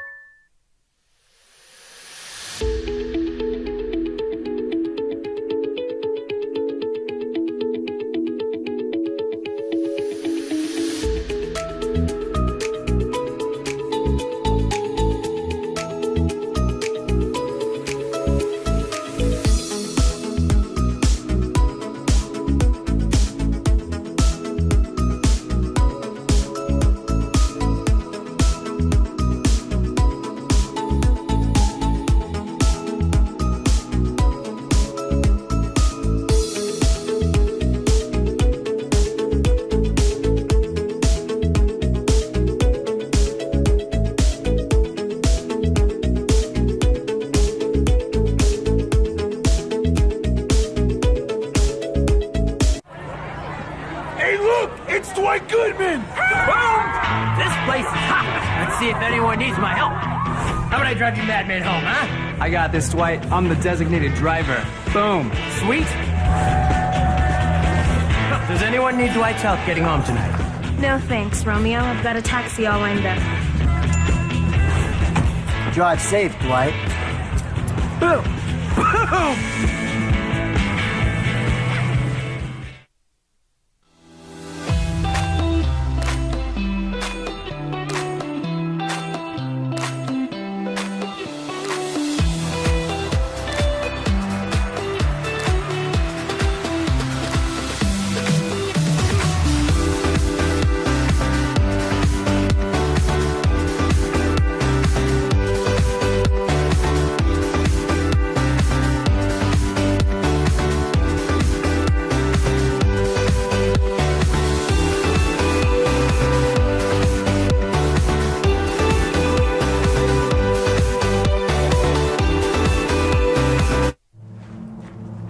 Young driver, this one.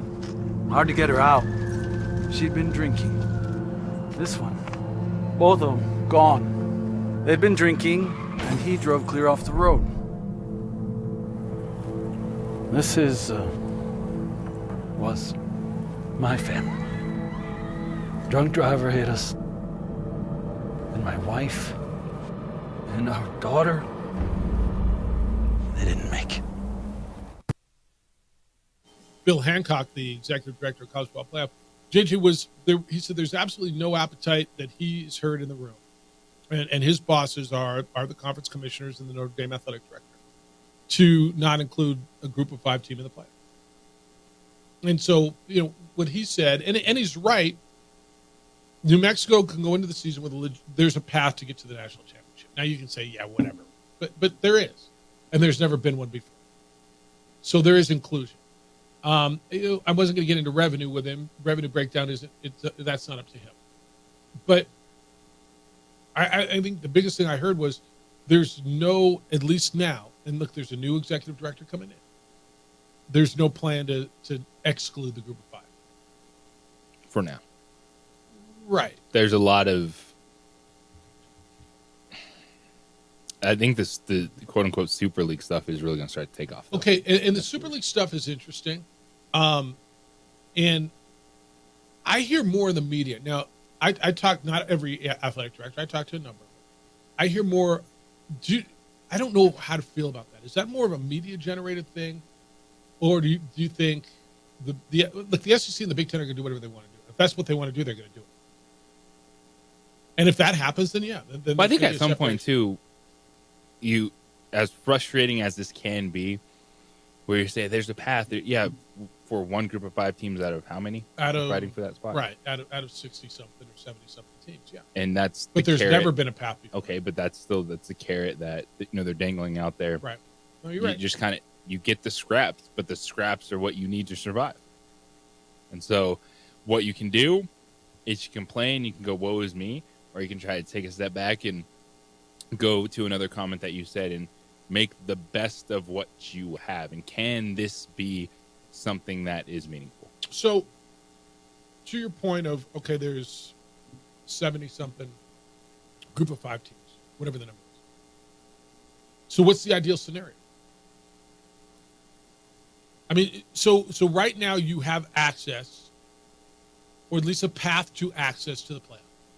One team out of those 70, whatever, is going to get in, okay, every year, at least in the current format. And you say, yeah, it's scraps. Okay, you're right. So what's the ideal scenario? Realistic ideal scenario for the group of 5? The realistic ideal scenario for the group of 5 is you get whatever share of revenue you can from the college football playoff. You go out there as a team, you try to win your conference championship and be the highest ranked team. Yeah. Now, I didn't get into it with Bill, and we've talked about this. You know, they're quietly, and not necessarily Bill, but in candid conversations and off the record stuff, there are a number of people who, we have the conversation, should football be governed? And you and I have had it, should it be just different? Should there be your football and then go back to the traditional basketball rules? And there's a lot of people who love it, but there's a lot of people who don't. The people who don't are going to be the people who are underfunded, playing every other sport besides football in a league where you've got 2 or 3 or 4 teams at the top who are making tens of millions of dollars more off of their football that they're able to put into their other sports and kick your ass. And there would be an inequity, and there is an imperfection. Isn't that what's happening right now, though? But I know the point you said, it's not within your conference opponent. And that's where that conversation. And that's the difference. No, 100%. I think that if they stay the conferences the way they are or not, at this point in time, there should at least be governing bodies that handle things differently. Like, does the NCAA have that right now? Because I'm so confused at what's left. Like, I think there should be, hey, here's our football offices, we handle football stuff. Here's our basketball offices. And then is that a way where you can then start to get into some of the stuff of, like, Spencer Danielson, the Boise State head coach, went off yesterday on the record for the first time about there were coaches, there were teams contacting my players. Stop this. I didn't hear him. Like he went off. And then see, that's just not okay. I know. So is that not that he said it, that they're doing it. Yeah, but I mean, so if you start having, hey, this is our football entity, we focus just on football stuff. This is our basketball entity, we focus just on basketball stuff, as opposed to the NCAA having to say, oh, we got this vaccine for lacrosse, and we got this one in that we need to look at for softball over here. Yeah, they got different areas. But to your point, I don't know that the NCAA really is the power that's running college football right now. It's the conferences who are running college football. Then they need to legit talk about a stronger governance structure to help the sports move forward. I think that's right. No, I think that's right. And, should it be governed different for basketball and for other sports? It's a real conversation. All right, 505-246-0610. We'll talk some Gladiators. Their new quarterback's going to be in town in studio coming up here at 9 o'clock. And when we come back, looky here. The Pacers have filed a complaint. How many calls are they complaining about? It is now official, and is it going to matter? It's the opening drive on 95.9 FM and AM 610, the Sports Animal. For more than 50 years, Clark's Pet Emporium.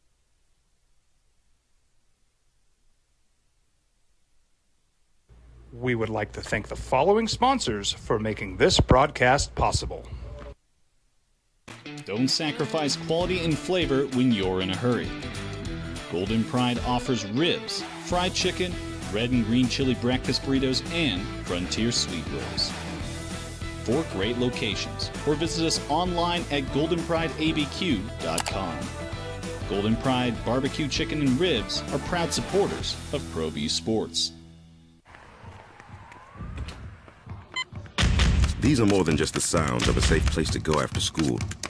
These are the sounds of interest being ignited and of mentors making an impact. At Boys and Girls Clubs, we don't do just one thing. We do whatever it takes to meet the needs of every kid who comes through those doors. Because whatever it takes is what it takes to build great futures.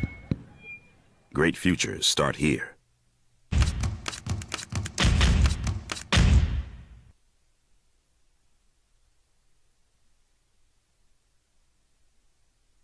We would like to thank the following sponsors for making this broadcast possible.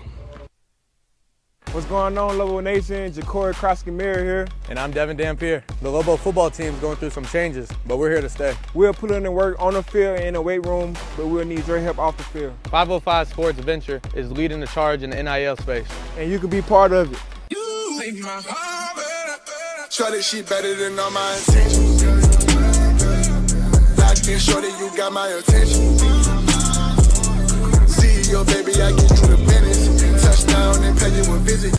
Teenagers love a party, especially during prom and graduation season. Often, alcohol is involved. Some parents think that hosting a party with alcohol in their home will keep the kids safe, but it's wrong and it's illegal. As a parent, to allow your teenagers' underage friends to consume alcohol on your property is a felony. Parents who host lose the most. Don't be a party to teenage drinking. This is a program of the Drug Free Action Alliance. For more information, go to burnco.gov/do-not-host. Hi, my name is Daniel Chavez, and this is my business partner, David Chavez. We are the owners of Indeed Safety. Indeed Safety is a local safety consulting company helping our clients with their safety needs for their projects. One of the things we pride ourselves as a construction safety company is helping our men and women in construction get home safe every day to their families. Indeed Safety is a proud supporter of ProView Network.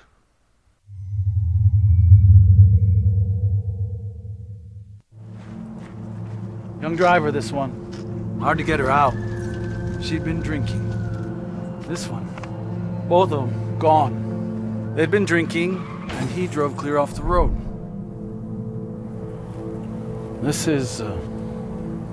was my family. Drunk driver hit us. And my wife and our daughter, they didn't make it. I was born in New Mexico. I grew up on these streets.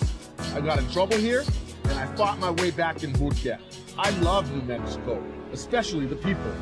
Now I'm using my training, tenacity, and energy to fight for you. I'm Adam Oki, lawyer, fighter, and New Mexican.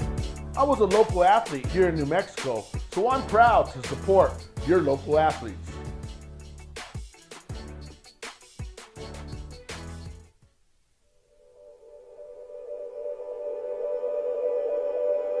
We aren't all born with the same opportunities. But it's the people who care that change everything. Get ready, Sprout, get ready! My coach. My teacher. My older sisters. My grandma. My brother. My tutor. My dad and my mom. As New Mexicans, it's up to all of us to do our part. So that no child goes without love. And no family has to do it all on their own. They're all our children. Every single person is called to make a difference in the life of a child. It's up to all of us to do our part. To pull together. Pull together. Pull together.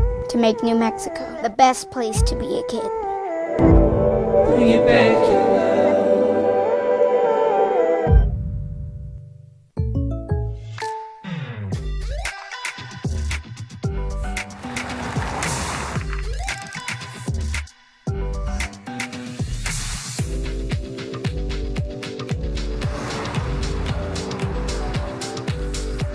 For your surprisingly great rates, contact your local State Farm agent today. If you want the real deal, call State Farm agent Marty Size in Albuquerque today. Like a good neighbor, State Farm is there. Hey, look! It's Dwight Goodman! Boom! This place is hot. Let's see if anyone needs my help. How about I drive you madman home, huh? I got this, Dwight. I'm the designated driver. Boom. Sweet. Does anyone need Dwight's help getting home tonight? No thanks, Romeo. I've got a taxi all lined up. Drive safe, Dwight. Boom! Boom!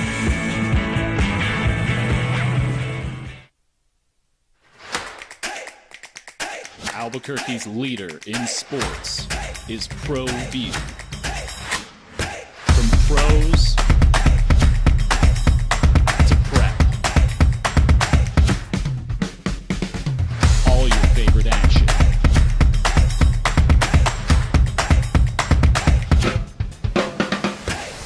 All your favorite talk shows.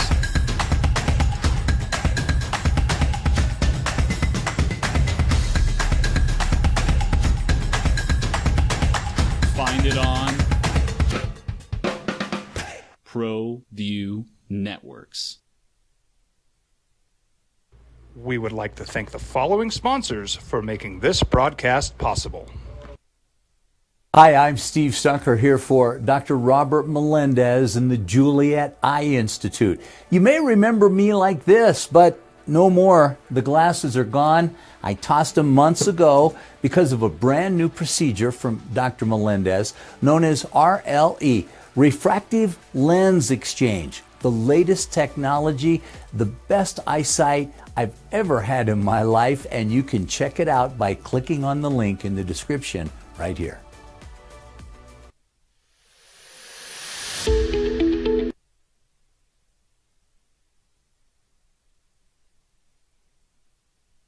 I'll give him this, dude. You're going to tell me you can't review or overturn that horrible call, that kickball call in game one when it was pivotal, but yet you can overturn. And it was, look, the double dribble was not a double dribble. It shouldn't have been called. They got it right. And I'm glad they got it right because that's the whole intent. Let's get it right. But you can get it right for them, but you can't. You're telling me we can't even look at it and get it right for me? I don't blame him in that moment. Okay, that's one. Yeah, I got it. I can submit 178 plays in if Indiana Pacers not playing defense. Probably more. Yeah. Like, they're not losing this series because of the refs. The refs made some impactful calls that could have, in game one, took away an opportunity. Didn't lose you the game, took away an opportunity. That's usually what happens in these situations, is it prevents an opportunity. But I also look at a team that was up by 10 points at halftime. Jalen Brunson did not play in the second quarter. And they came back and were outscored in the third quarter by hobbled Jalen Brunson by a Knicks team that saw OG Anunoby go down 36-18. And you want to sit here and say the game is rigged and you're crying about the referees. They're impactful plays in the game. But you just got to realize this is who you are. The Pacers were a fun team. They won a lot of games because they have one of the best offenses in the NBA. And they'll win a game at home, don't you think? When you're giving up 130 points, it's not on 78 calls by the referees. Don't you think they'll win a game? They're gonna win one in Indiana. Like they can put the Knicks back on their heels because of the injuries they're facing. I still think New York having this 2-0 lead, having the Villanova 3 out there, because Jalen Brunson's different right now. That's insane what he's doing for this team. They were minus 17 with him off the court. He comes back on the court. They're not only better offensively, but then they held the Pacers team to 18 points in the third quarter. Yep. Oh, that's right. Well, I like him a lot. And I think they're going to win a game, maybe two. But do they have enough? Now, are the Knicks going to be healthy enough to win? If Jalen Brunson And let's see how he wakes up this morning. Let's see how he shows up on Friday. They say it's a foot injury. If that foot injury or whatever the injury is significant, and I got to believe Obi Anunoby's out a game, 2 games. I mean, popped hamstring's real, dude. I mean, the way he came off and holding that thing, they're down to 6 dudes. The Pacers can absolutely make this a series. For basketball, we need the Knicks, right? No, we don't need nothing for basketball. To give the Celtics some sort of a series in the Eastern Conference. I don't think the Knicks will at this point. You don't think anybody will? No. Celtics. Like the Knicks can get there, but without even the minutes of Mitchell Robinson off the bench, without OG Anunoby, they're not going to give the Celtics anything. All right. So that went down last night, and then this morning, Rick Carlisle promised you that he was going to get that in today, and he was going to get the video into the league. And last night, they wasted no time. I think it actually went in last night. The report came out this morning. All right. You mentioned this. Spencer Danielson, the coach of Boise State. When we come back, JJ, what he said about tampering and what he said about NIL money. Can I just tell you, the drama in Boise State land is off the charts right now. Over the NIL comment? Because that was supposed to be off the record. Well, it's not. And though the drama's nuts. And it was put out there by one of their beat reporters that is not going to want to look at his mentions. Well, I want to get into it because what the Boise State people are saying, their coach said something and they feel it will lead to the demise of their program. And they might not be wrong. It's the opening drive on 95.9 FM and AM 610, the Sports Animal. This report is sponsored by Allstate.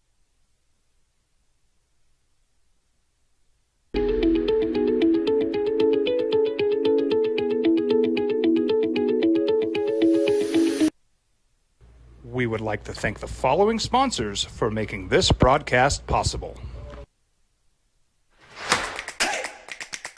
Albuquerque's leader in sports is ProView.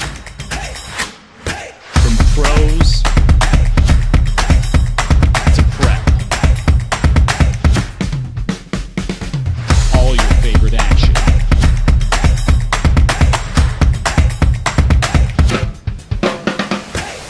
All your favorite talk shows.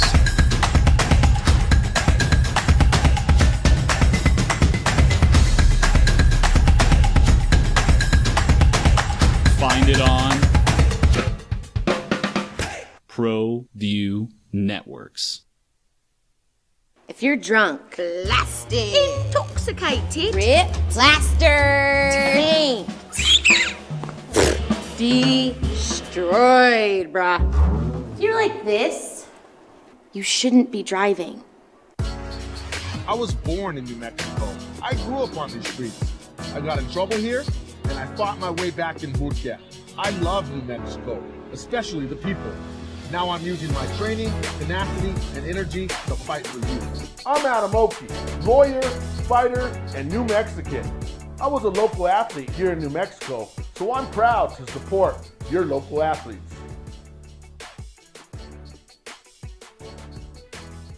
What's going on, Lobo Nation? Ja'Cory Krosky-Miller here. And I'm Devin Dampier. The Lobo football team is going through some changes, but we're here to stay. We'll put in the work on the field and in the weight room, but we'll need your help off the field. 505 Sports Venture is leading the charge in the NIL space. And you can be part of it. Shorty, she better than all my intentions. Locked in, shorty, you got my attention. CEO, baby, I get you the business. Touchdown and pay you a visit.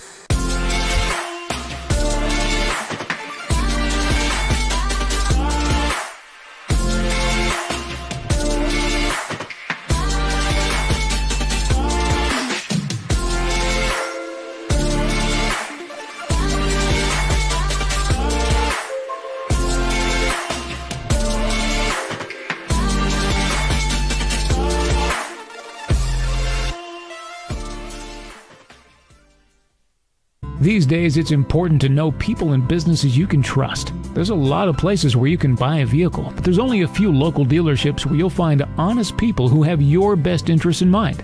And Fiesta Kia is one of them. We've been helping our neighbors save money and drive dependable cars for years, and we'd love to help you.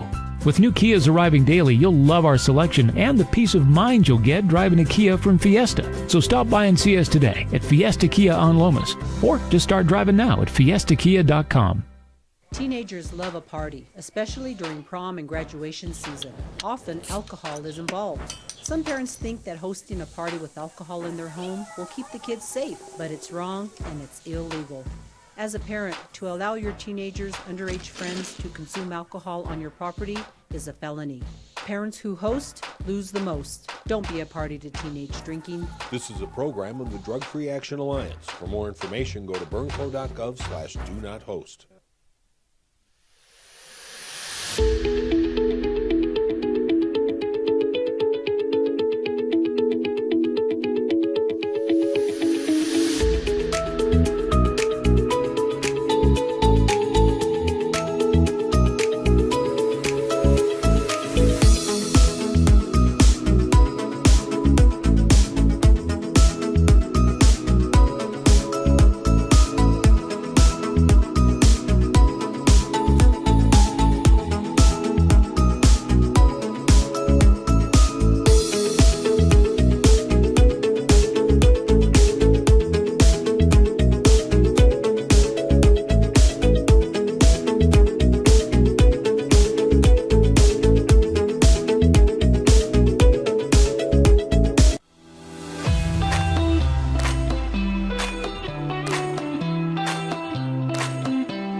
Burglary takes place in the United States approximately every 15 seconds. International Protective Service is your answer for commercial and residential security in all of Albuquerque. IPS will work with your monitoring company for fast, reliable response times. You can rest easy knowing you, your family, or your company is watched over by International Protective Service. Call International Protective Service today.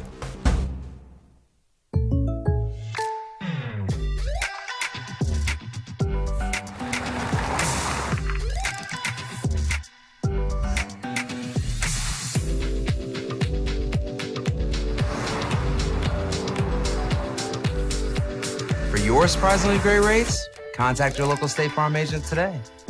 If you want the real deal, call State Farm agent Marty Size in Albuquerque today. Like a good neighbor, State Farm is there. Hey, look! It's Dwight Goodman! Boom! This place is hot. Let's see if anyone needs my help. How about I drive you madman home, huh? I got this, Dwight. I'm the designated driver. Boom. Sweet. Does anyone need Dwight's help getting home tonight? No thanks, Romeo. I've got a taxi all lined up. Drive safe, Dwight. Boom! Boom! Don't sacrifice quality and flavor when you're in a hurry. Golden Pride offers ribs, fried chicken, red and green chili breakfast burritos, and Frontier sweet rolls. 4 great locations, or visit us online at goldenprideabq.com. Golden Pride Barbecue Chicken and Ribs are proud supporters of Pro V Sports. We would like to thank the following sponsors for making this broadcast possible. I was born in New Mexico. I grew up on these streets. I got in trouble here, and I fought my way back in boot camp. I love New Mexico, especially the people. Now I'm using my training, tenacity, and energy to fight for you. I'm Adam Oki, lawyer, fighter, and New Mexican. I was a local athlete here in New Mexico, so I'm proud to support your local athletes.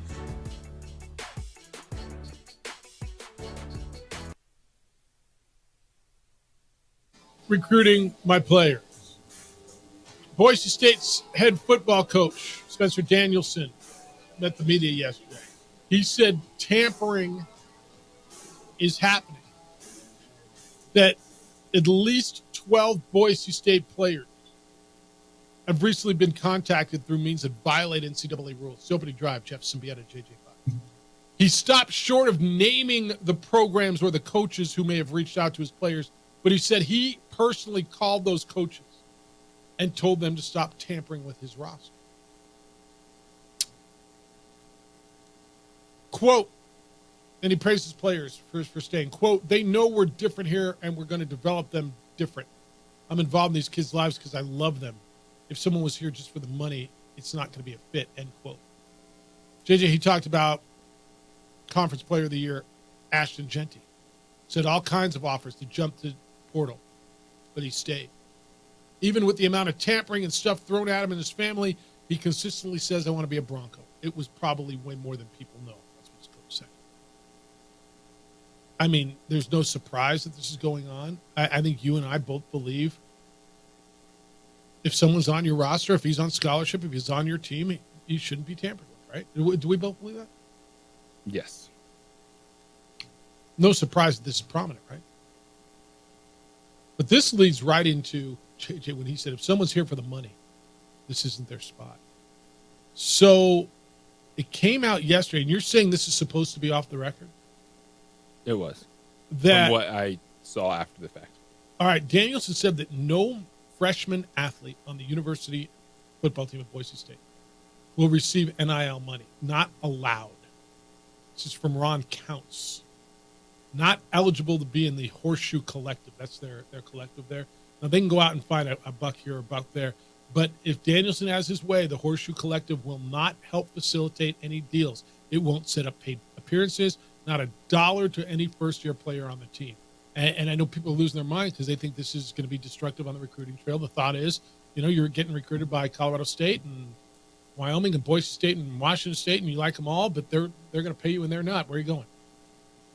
It's a bad look for a coach to be doing that. If you want to potentially talk about what your collective does, how much money they offer potential incoming recruits, and try to structure it like we've seen other places do, I think it's the conversation to have. But to just go out there and be so adamant, like, no, it's not going to work here. Like, this is part of the game now, man. Like, if you're not on board with the process of understanding it, just like, you don't have to commit a ton of money. But when it gets out there like that, and that's the narrative of, we can't get anything to go to Boise State, that hurts. And that's what you're going to have to push through. And that was, the situation that got a lot of fans frustrated because that was not part of his 21-minute. So where did it come from? It came from what I've seen, and I've looked at multiple Boise State accounts. That was kind of like after everything was shut down. There's the conversations going on, and then with the media, or did he overhear him talking to some booster? Or no, I think it was like, all right, press conference is over, and the cameras, recorders go off, and then that stuff was kind of brought up and talked about, and then someone went to social media. And so, did the coach evidently think that was off the record? I think at that point he did, and so he's pissed. Well, Boise State fans are pissed. I haven't heard any. What are they pissed about? Are they pissed about the content or that it got out? Both. Because it's not. You almost got to pick a side. Because, well, the headline says freshmen don't get NIL money. Yes, but that's not. They're like, well, that's not true. They could go out there and get their own deals. Okay. Because the headline doesn't say. As we talked about headlines this morning. 100%. The headline doesn't tell you the story. The headlines that were out there was Boise State doesn't give freshmen NIL. Which it doesn't say, oh, freshmen can go get their own. As opposed to everybody else. So the guys who know the least are going to have to do the most to get paid. I mean, it's still, I don't care how you break this down. The headline still tells a story. It tells the wrong story according to Boise State. Okay, so what is it? What they're saying is, well, the kid can come in and while the 17-year-old, 18-year-old freshman is learning where the bathroom is and where the McDonald's is and how to get around Boise and where classes are, he should be working his own. While the juniors, sophomores, seniors, they're all getting NIL collective money. They're all getting paid. But the kids who know the least are going to go out and have to work the hardest to get their money. Is that the story? The story, the way the headline comes across and has been presented is if you're a freshman, you don't get any NIL, anything. Not go find your own anything. Correct. It is true that you're getting nothing from the collective, right? Yeah. Like everybody else on the football team. Okay, is that not a bad look? It is a bad look. Okay. See, that's to me what they should be And then pissed off about. and then they're like, well, that's not true because you can go out there and find your own deal, blah, blah, blah. But it's like, How many of these kids are finding their own deals? yeah. And if you're not going to help a freshman come in and do it, I just, what if you told JT Toppin last year, hey, man, you're a freshman. Everybody else getting paid, you go find your own deal.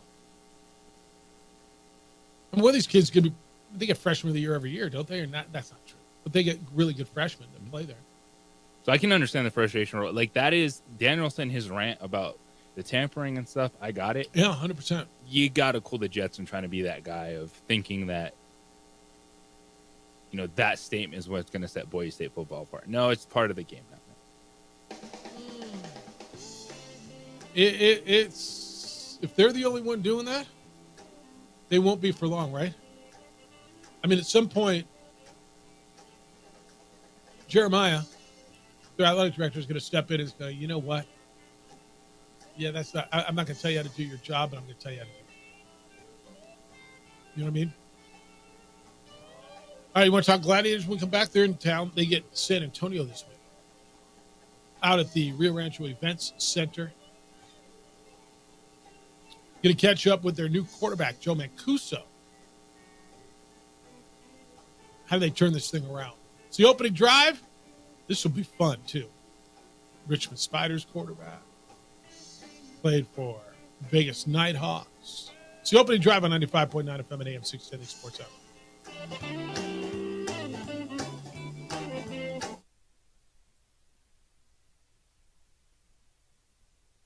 We would like to thank the following sponsors for making this broadcast possible.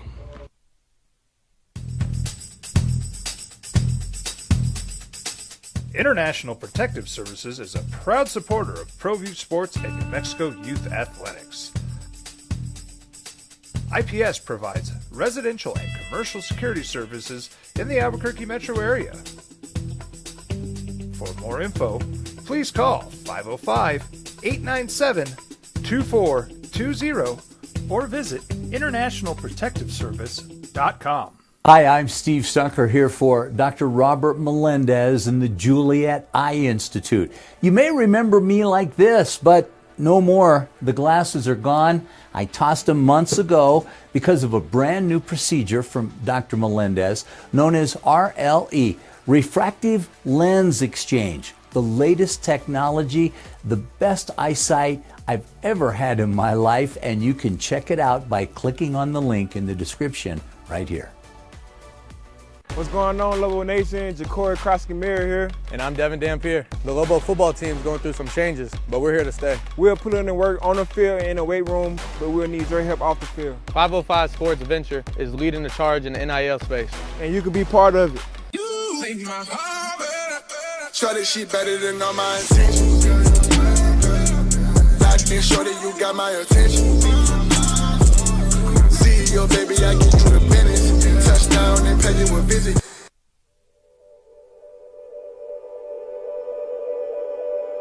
We aren't all born with the same opportunities. But it's the people who care that change everything. Get ready, Spell, get ready. My coach, my teacher, my older sisters, my grandma, my brother, my tutor, my dad, and my mom. As New Mexicans, it's up to all of us to do our part. So that no child goes without love. And no family has to do it all on their own. They're all our children. Every single person is called to make a difference in the life of a child. It's up to all of us to do our part.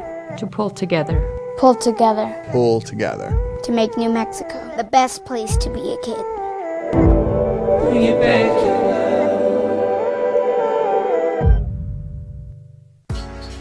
I was born in New Mexico. I grew up on these streets. I got in trouble here, and I fought my way back in boot camp. I love New Mexico, especially the people. Now I'm using my training, tenacity, and energy to fight for you. I'm Adam Oki, lawyer, fighter, and New Mexican. I was a local athlete here in New Mexico, so I'm proud to support your local athletes.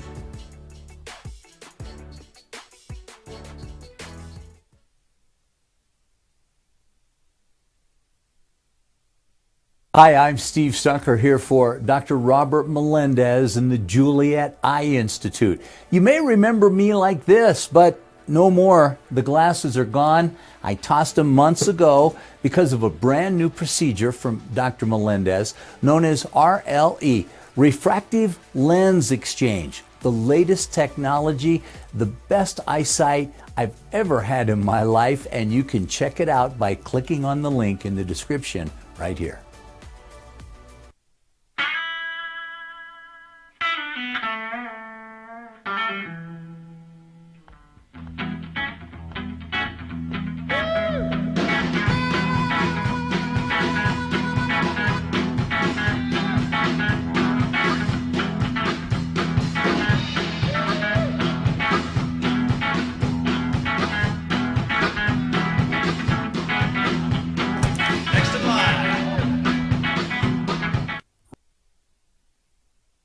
Now, voted the best sports show in New Mexico for 5 years running. It's the OD and the AM with 3-time New Mexico Sportscaster of the Year, Jeff Symbieta and JJ Buck. Mother's Day in the Duke City. Mother's Day with the Duke City Gladiators. Hey, I got one for you. This is what you're going to do on Saturday, I think.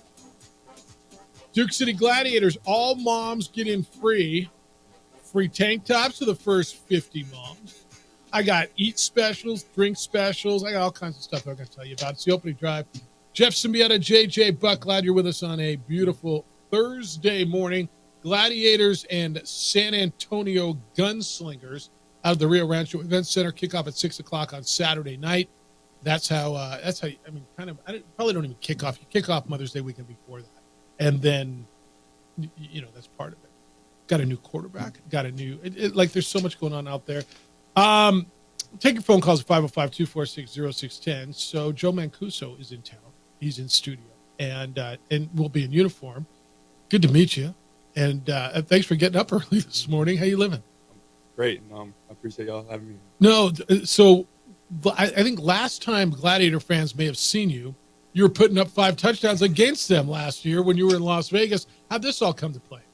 Yeah, it was a whirlwind of the past couple of months, honestly. I was out in Vegas to start this year again, and then I went out to Philly to do the AFL, the new AFL, and then Miss Gina called, and it was a great opportunity. I'm going to get you a little closer to that if you would. Yeah, thanks. No, so I was out in Vegas, and then I went to Philly, and Miss Gina called, and, I was excited, and I was very thankful that this opportunity arose. So in Vegas last year, look, what was it, 50? I don't want Gina's over there. I don't want you to have to relive nightmares about. I think it was 56-20. Pretty good day for you last time you played these guys, huh? Yeah, it was. We had a good game plan going in for sure. There's a good defense. Duke City always has a good defense. So what did you know when Gina calls, and what was the reputation for Duke City? Obviously pretty good because you're here.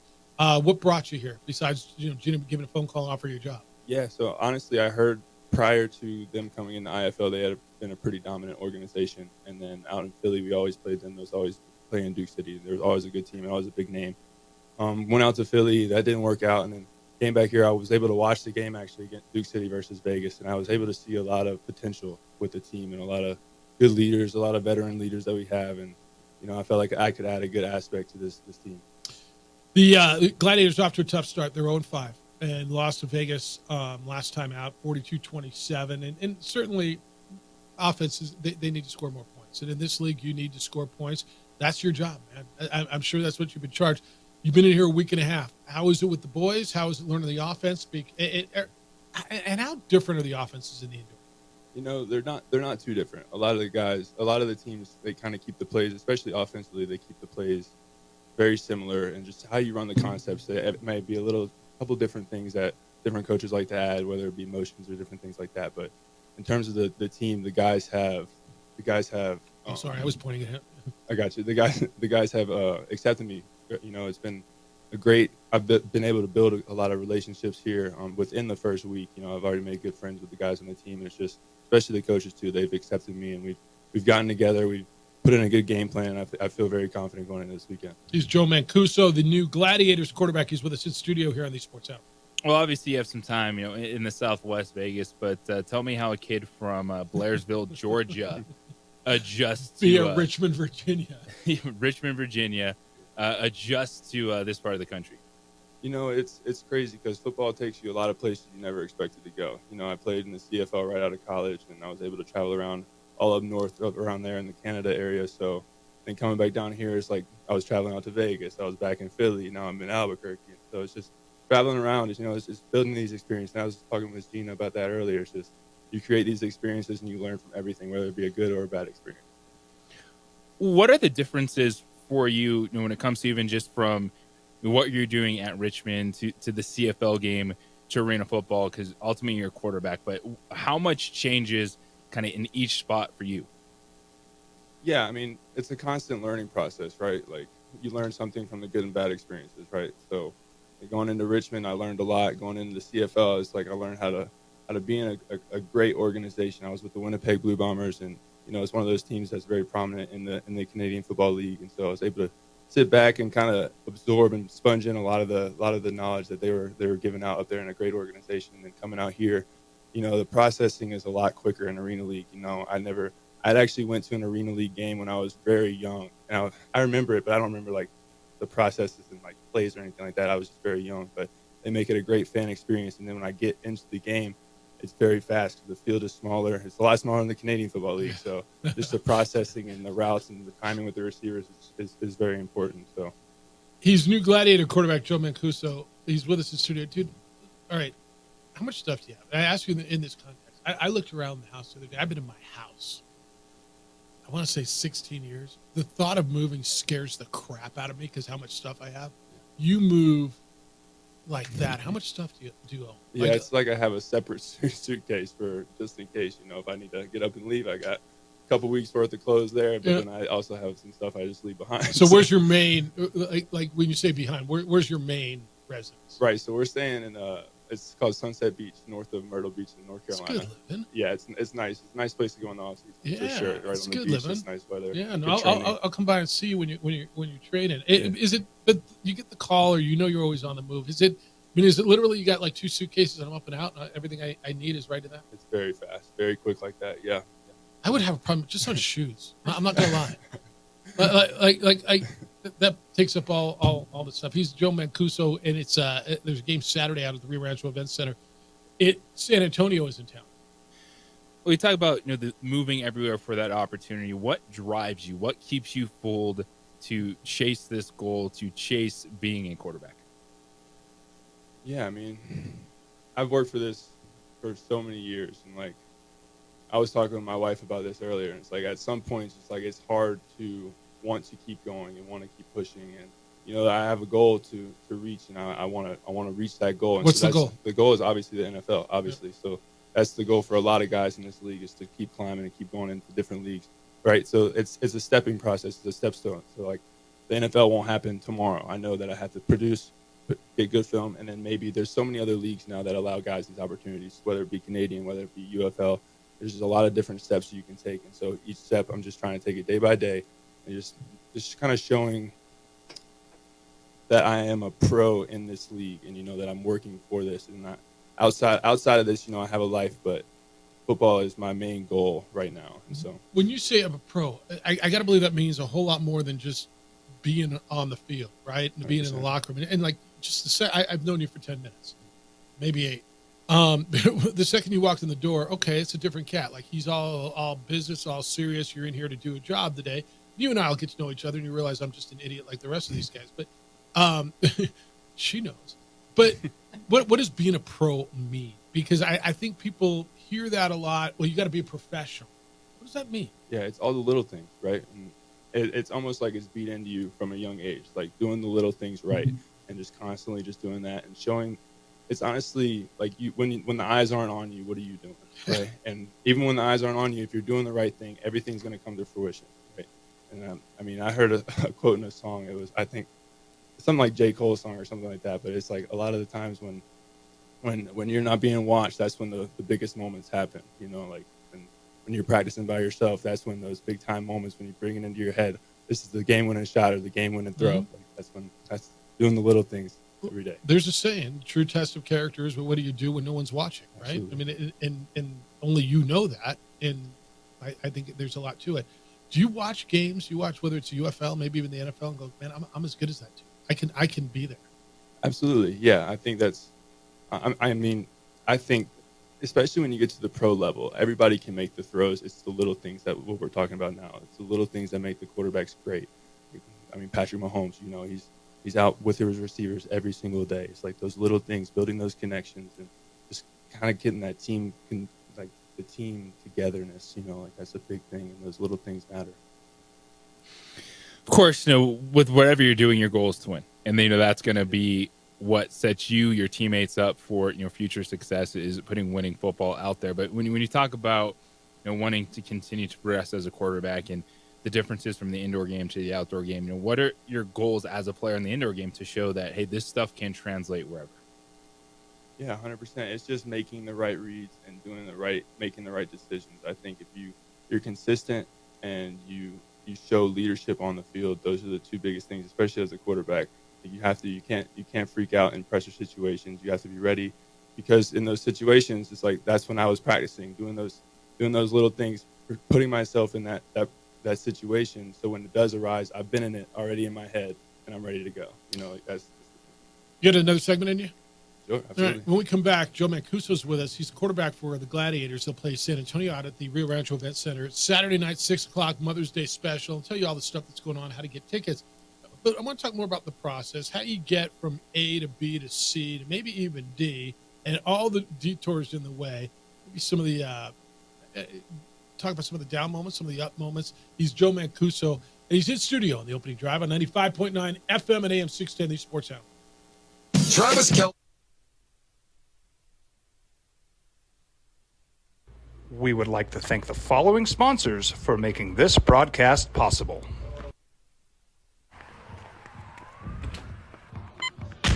These are more than just the sounds of a safe place to go after school. These are the sounds of interest being ignited and of mentors making an impact.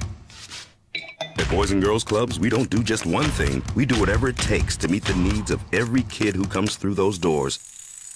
Because whatever it takes is what it takes to build great futures. Great futures start here. What's going on, Lobo Nation? Ja'Cory Krosky-Miller here, and I'm Devin Dampier. The Lobo football team is going through some changes, but we're here to stay. We'll put in the work on the field and in the weight room, but we'll need your help off the field. 505 Sports Venture is leading the charge in the NIL space, and you can be part of it. You make my heart better. Shorty, she better than all my intentions. Locked in, shorty, you got my attention. CEO, baby, I give you the business. Touchdown and pay you a visit. Hey, look, it's Dwight Goodman. Boom! This place is hot. Let's see if anyone needs my help. How about I drive you madman home, huh? I got this, Dwight. I'm the designated driver. Boom. Sweet. Does anyone need Dwight's help getting home tonight? No thanks, Romeo. I've got a taxi all lined up. Drive safe, Dwight. Boom! Boom!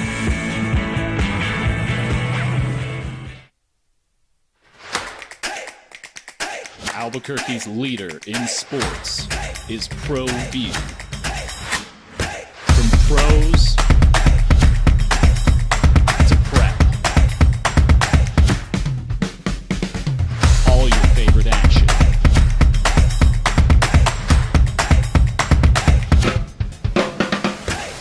All your favorite talk shows.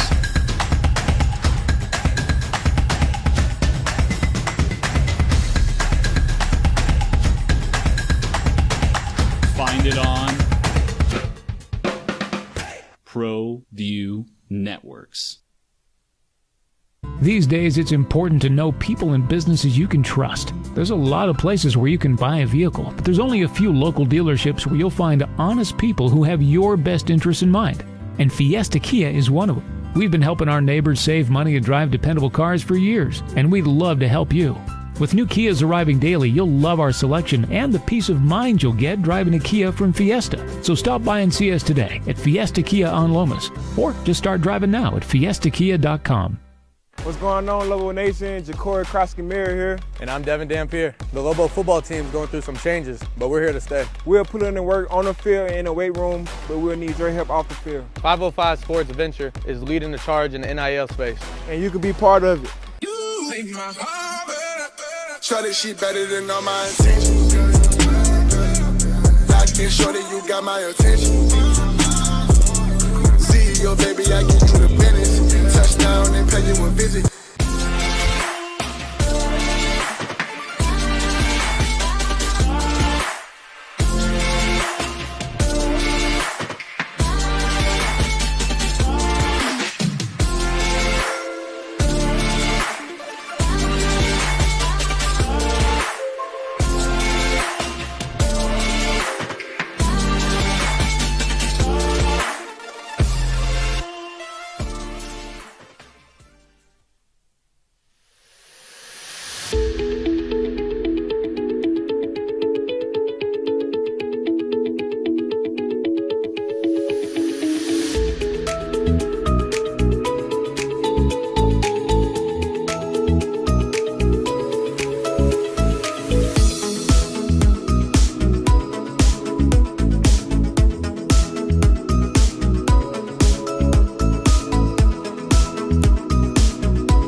We would like to thank the following sponsors for making this broadcast possible. A burglary takes place in the United States approximately every 15 seconds. International Protective Service is your answer for commercial and residential security in all of Albuquerque. IPS will work with your monitoring company for fast, reliable response times. You can rest easy knowing you, your family, or your company is watched over by International Protective Service. Call International Protective Service today.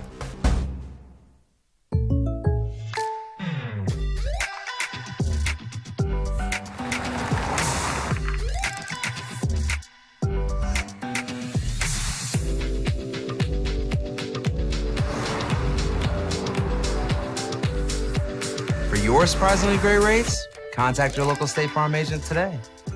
If you want the real deal, call State Farm agent Marty Size in Albuquerque today. Like a good neighbor, State Farm is there. Don't sacrifice quality and flavor when you're in a hurry. Golden Pride offers ribs, fried chicken, red and green chili breakfast burritos, and Frontier sweet rolls. 4 great locations, or visit us. You can use the wall as like almost like a juke. I've seen guys hit the wall and then bounce off and then are able to stay So do you throw, like at the end zone, do you kind of throw it over the wall so only that your dude can catch it over the wall? No, I don't try to throw it. You don't try to get him laid out by the wall? Try to flip the guy over the wall. I try to make it a catchable football. Because it's a really good highlight. It makes SportsCenter. It does look cool. No, I try to make it easy throws for him. Make it to where the fans don't get knocked out by getting hit by a player coming over the wall. But yeah. So growing up, were you a football only player? Because you look at your athleticism, the all-purpose yards, the passing, the rushing. What were you doing growing up? Yeah, so growing up, I did everything. I started out with swimming. So that was my big sport to start with, swimming. I guess that helped with my shoulders and everything, kind of developing my shoulders and throwing and stuff. But swimming went into football and basketball and baseball, just those main three that I guess the southern sports, like in Georgia where I was playing, it's like those were the main three. We didn't really have lacrosse in my high school. We had soccer, but I wasn't the greatest soccer player, so I played football, basketball, and baseball. You play any other positions in football? I started out in high school. Well, when I was younger, I was like O-lineman and tight end, and then I switched to quarterback when I was 12, and then they put me at receiver going into my freshman year of high school. And I started throwing a little bit. They're like, "Oh, you can throw it." Look at that. And then We need a quarterback. The rest is history. That's right. How'd you end up at Richmond?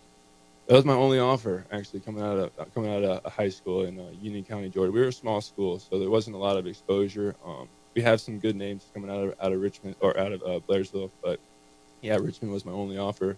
A coach named Charlie Fisher. I'm not sure where he's at now, but he took a chance on me. You know, I stayed there for 6 years. I was able to build great relationships. Richmond's a good city, so it was a good experience. He's Joe Mancuso, new quarterback for Duke City Gladiators, and he's with us here in studio. What's your favorite thing about playing football and just getting to be on the field? You know, I hear a lot of guys when they retire, it's like they hang it up and they miss that camaraderie, the relationships that you have with your teammates. I think that's the biggest thing. Like if I were to hang it up ever, it's just I would miss those guys and miss coming in every day. Everybody's working for the same goal, and it's cool to be in a place where everybody is playing at a high level, and that's what you want to be at. And that's where this team is a good team because everybody is pushing each other and they want to play at a high level, especially where we're at now. Being 0-5, you know, the only place we can go is up. You know, like that we just got to get one win, just get the confidence, change the culture, and everything's going to be history.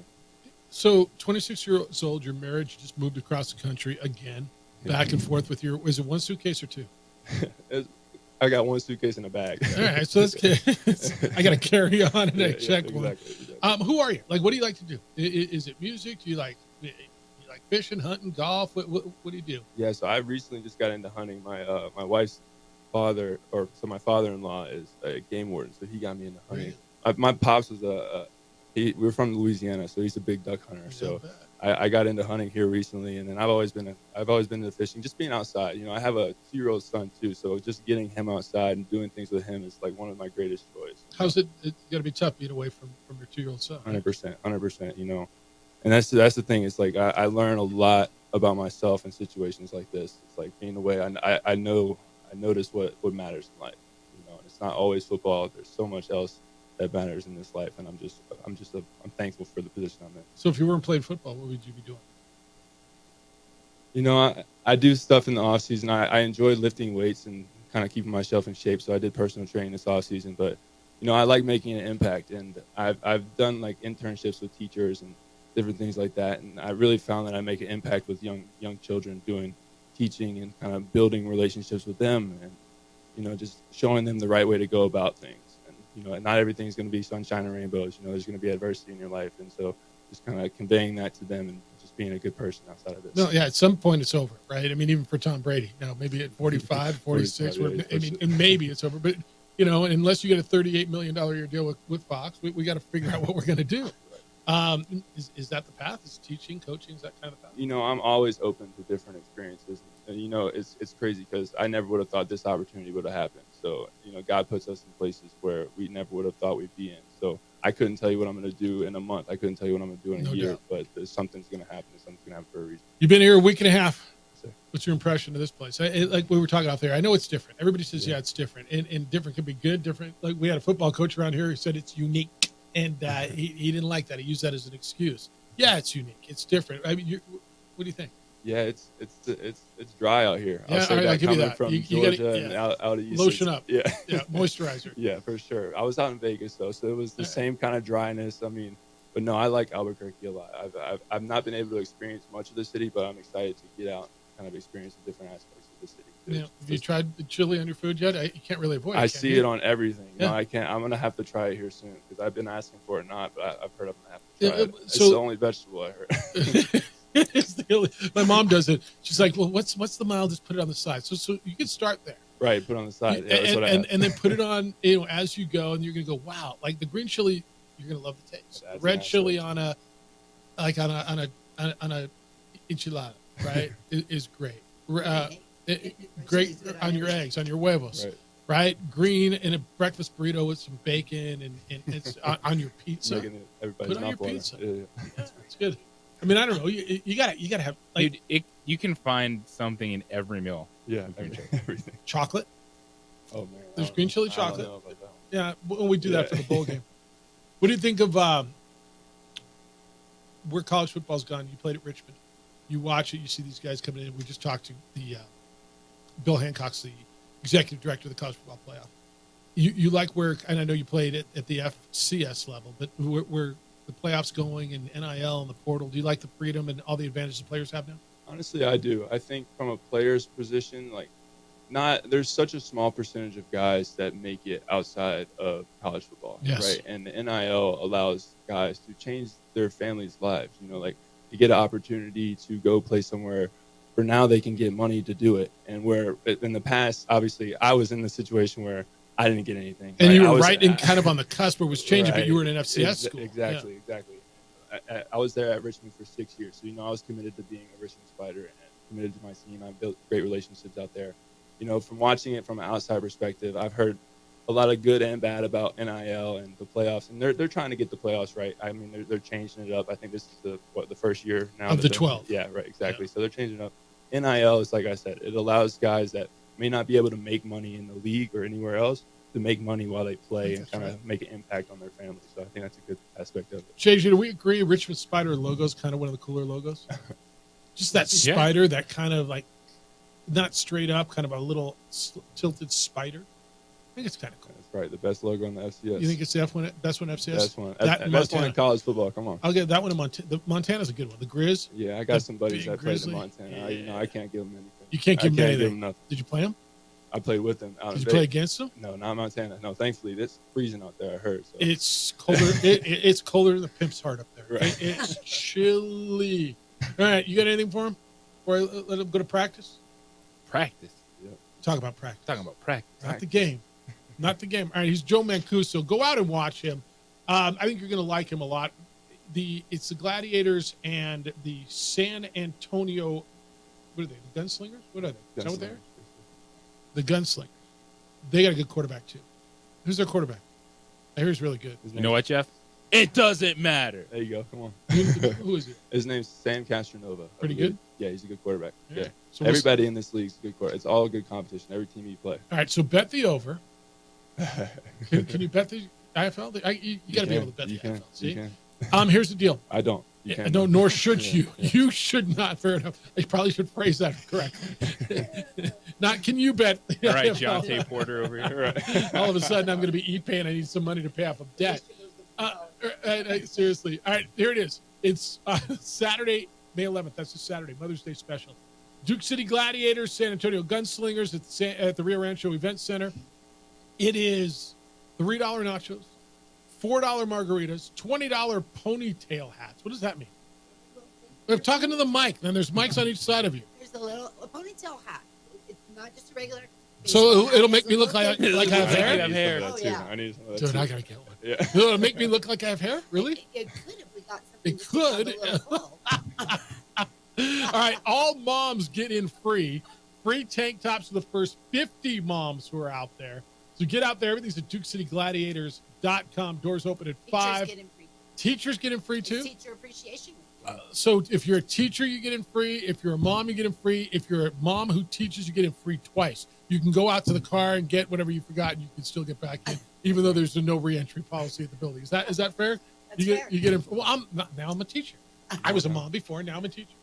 Hey man, appreciate the conversation. Thanks for spending some time with us. Best of luck to you. Enjoy that baby. You better make. I know you did already. You already sent your wife something for Mother's Day, didn't you? Absolutely. What'd you get her?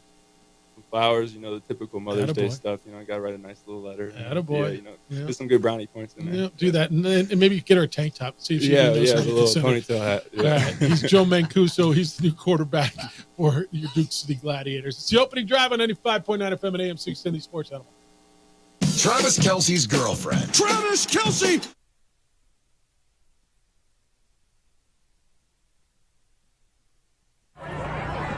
Hey, look! It's Dwight Goodman! Boom! This place is hot. Let's see if anyone needs my help. How about I drive you madman home, huh? I got this, Dwight. I'm the designated driver. Boom. Sweet. Does anyone need Dwight's help getting home tonight? No thanks, Romeo. I've got a taxi all lined up. Drive safe, Dwight.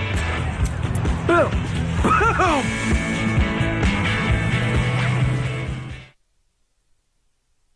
We would like to thank the following sponsors for making this broadcast possible. What's going on, Lobo Nation? Ja'Cory Krosky-Miller here. And I'm Devin Dampier. The Lobo football team's going through some changes, but we're here to stay. We'll put in the work on the field and in the weight room, but we'll need your help off the field. 505 Sports Venture is leading the charge in the NIL space, and you can be part of it. You make my heart better.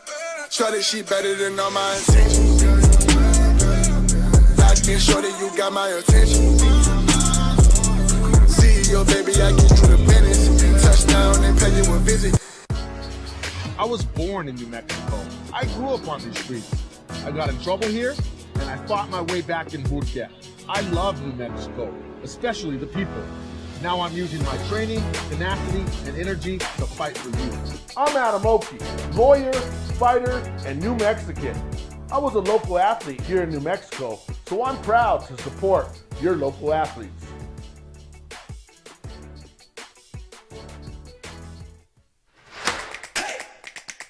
Albuquerque's leader in sports is Pro View. From pros to prep, all your favorite action.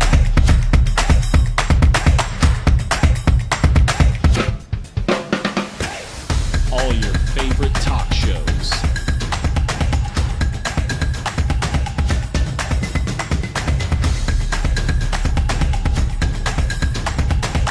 Find it on Pro View Networks. Teenagers love a party, especially during prom and graduation season. Often, alcohol is involved. Some parents think that hosting a party with alcohol in their home will keep the kids safe, but it's wrong and it's illegal. As a parent, to allow your teenagers' underage friends to consume alcohol on your property is a felony. Parents who host lose the most. Don't be a party to teenage drinking. This is a program of the Drug Free Action Alliance. For more information, go to burnco.gov/do-not-host. Hey, look! It's Dwight Goodman! Boom! This place is hot. Let's see if anyone needs my help. How about I drive you madman home, huh? I got this, Dwight. I'm the designated driver. Boom. Sweet. Does anyone need Dwight's help getting home tonight? No thanks, Romeo. I've got a taxi all lined up. Drive safe, Dwight. Boom! Boom!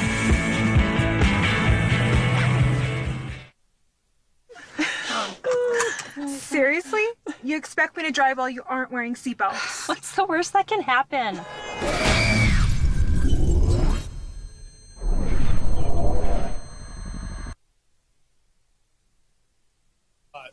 Dude's all business, isn't he? But you know what's amazing, dude? And I didn't know he had a kid until he said it, but I should have known. The guys who are dads, different vibe. I'm not telling you better. I'm just telling you different, right? The guys, they're all business. They come in, yes, sir. Like, please with the sir stuff, right? But this is a dude who's here. There's a goal. He's got a job to do. And I appreciated the way he went about things. And, you know, he likes to hunt, and he likes to fish, he likes outdoor stuff, but, you know, he's got a goal, and this is a step on that path. Yeah, it's really interesting hearing all the journeys of places he's been. You know, if you look at his career at Richmond, you know, he's a very good quarterback. Put up some really fantastic numbers. It's why he got an opportunity to play in the CFL, still chasing his dream, you know, being able to be on the field now and the IFL for the Duke City Gladiators. But I think with anything, it's the experiences in your life where you're at.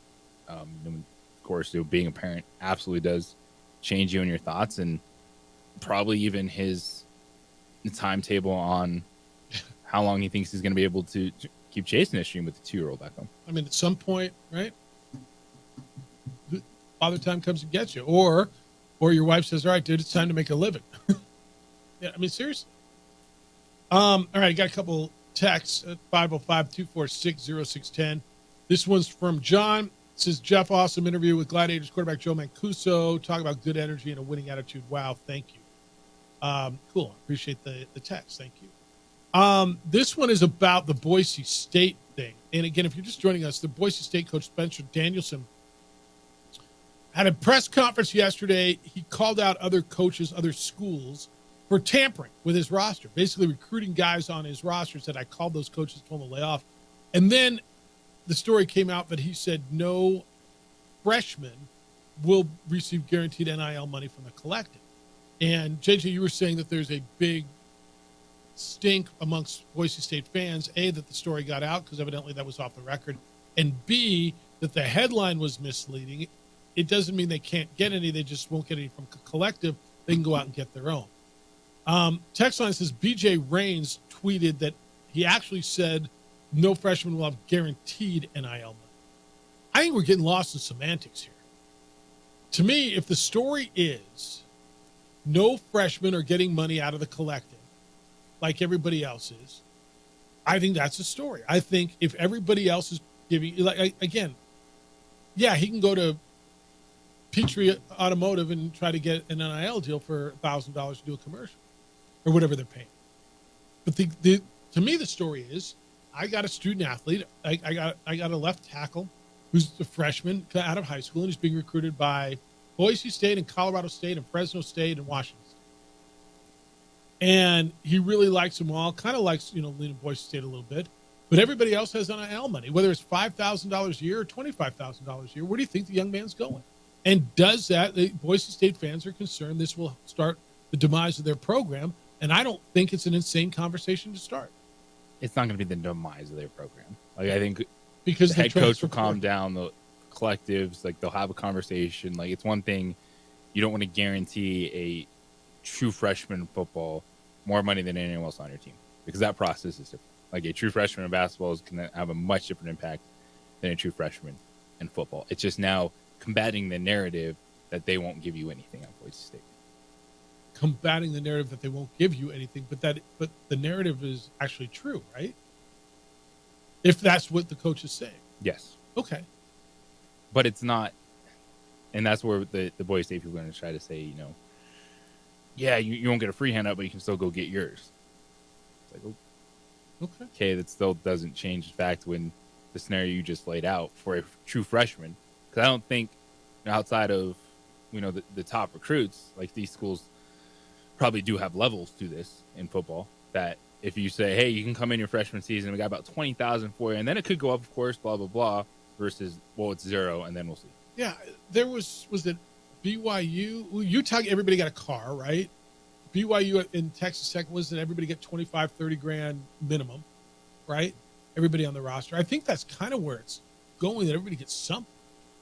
I know everybody on the Global basketball team got something, and granted, 15 is a lot different than 100. But it's not with football, though. I'm not sure. Everyone's not going to get something. But the number's got to be, if everybody gets something, it's got to be a much smaller, it's got to be a $3,000 to $5,000 number. Yeah. All right. 505-246-0610. This came out. We didn't talk about this today. I think this hit yesterday, last evening. Jamal Murray took full responsibility for his outburst, where he threw a towel and a heat back onto the court. He was fined $100,000. I told you the morning after, and I think this has been the common sentiment. He should have been suspended. Competitively, I don't want to see him suspended because I want to see a competitive series. And I think for the Nuggets to get back into the series, they need Jamal Murray. But Murray on Wednesday, which would be yesterday, didn't say a whole lot about what he did, what went down. Quote, it is what it is, and I take everything in full responsibility. So on to the next. That was his quote. He was asked if he expected the fine and if he felt the punishment was appropriate. Yeah, on to the next. 2 days ago, not much for me to say about it right now. Come on, man. With all due respect, you don't just get to talk about the good things and not something like that. And I get it. You don't want to talk about it. It's uncomfortable for everybody. And if that was me and it was a bad look, I wouldn't want to talk about it either. But this is one of those feed the beast moments to me, JJ. And I know I've used that term a lot over the years. Get with your people if you want. Craft and you can even feed me one nugget. But you got to say something. You got to say something more than I take everything in full responsibility. I think so. For personal responsibility, personal accountability, say, hey, that look, I was really frustrated. Something that I can't do. And it's like those simple things sound so much better than, we're on the next one, whatever. Yeah, on to the next. You don't care. And we're not looking for, Jamal Murray to lose everything here. It's not one of those instances. It's not. Right? It's on the scale of things athletes do. This is very low. But it's just part of the accountability, the whole good with the bad. This is what you want to see as an athlete, just as a person. And Jamal Murray could have just easily handled it. Now, it doesn't change the way what's going to happen in the series. It doesn't change what he's in store for in Minnesota, which is going to be the worst time of his life. He's never going to face more adversity than when he steps onto that court for Game 3. But, it's unfortunate the feeling you get from the Nuggets. Like the vibe right now, like yesterday, they were trying to hype up everything about Nikola Jokic and the MVP, this or that, which I think, again, it gets lost that they handed out at this time when they're in a series getting punked by Minnesota. But for, Jamal, and he heard it from his head coach too, because Michael Malone didn't just call out Jamal Murray, he called out everyone. And he said, start acting like a champion. He said, guys, we're the reigning world champions. Act like it and play like it. So what if Jamal Murray would have come out? And again, I preface all this by saying I don't know Jamal Murray. And there's been nothing to dislike about Jamal Murray ever in the past. So I kind of want to lean towards, good guy, bad luck. But what if he'd, come out yesterday when he was asked about it and said, you know what, bad luck. I can't do that. I've got to be better. I am better than that. I've got to be better than that. I was obviously frustrated, and I let my emotions get the best of me, and I can't do it. And it's on me, and I accept the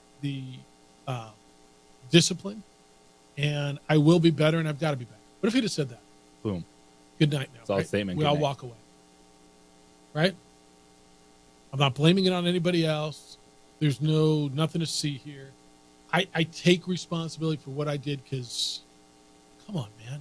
This wasn't just some little incident. In the long run, it will be. And thank goodness it will just be that. If a dude slips on the towel or the heat pack and blows out his whatever, or even misses one game because of it and it turns a series, this is one of those moments of live and lore. You remember how you never forgot? Remember the Phoenix Suns team when Amari Stoudemire got suspended because there was a pushing match and it was a playoff game. The Suns were the best team in the West, and there was a pushing match. I think they were playing San Antonio, Western Conference Finals. There was a pushing match, and video showed him coming off the bench. He got suspended for the next game. The Spurs essentially launched Steve Nash into the scorer's table. Yeah. And the Suns reacted to that. Right, and he came off the bench. Standing up and walking towards the incident. How dare you stand up and walk off the bench? And Amari Stoudemire. But we remember that all these years later, and that spun that series, and I firmly believe the Suns were better that year. I do. This could have been one of those. How a series completely turned. Go out there and say, no, I can't do that, man. It's a bad look, and I feel horrible about it, and it's not who I am. I know it's who I was in the moment. I've got to be better than that. I am better than that. I obviously was frustrated. I'm not playing well. I thought some calls went against me, but I can't let my emotions get the best of me. They did in that moment, and I will be better. I have to be better, and I accept the fine. I accept the punishment, and I will be better moving forward. Boom, right? I'll write it for you, dude. But this whole, we're on to the next. 2 days ago, not much for me to say. Come on, man. It goes away. Done. 505-246-0610. Wrap it up. Everything you got to know as you go through your day. How to listen to the conversation with Bill Hancock that we have, the College Football Playoff Executive Director, was with us here in Albuquerque.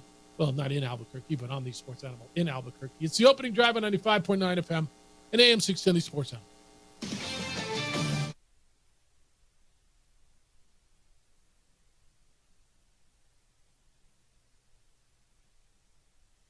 We would like to thank the following sponsors for making this broadcast possible.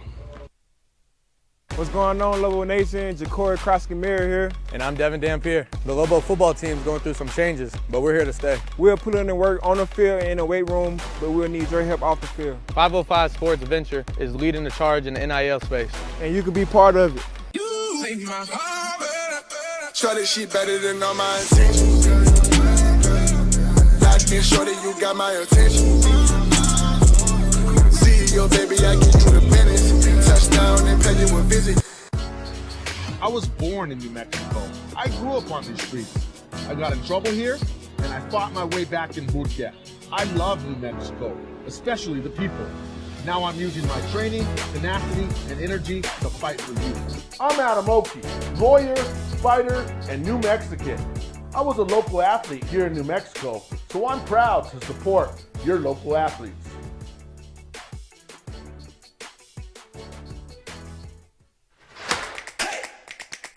Albuquerque's leader in sports is Pro View. From pros to prep, all your favorite action.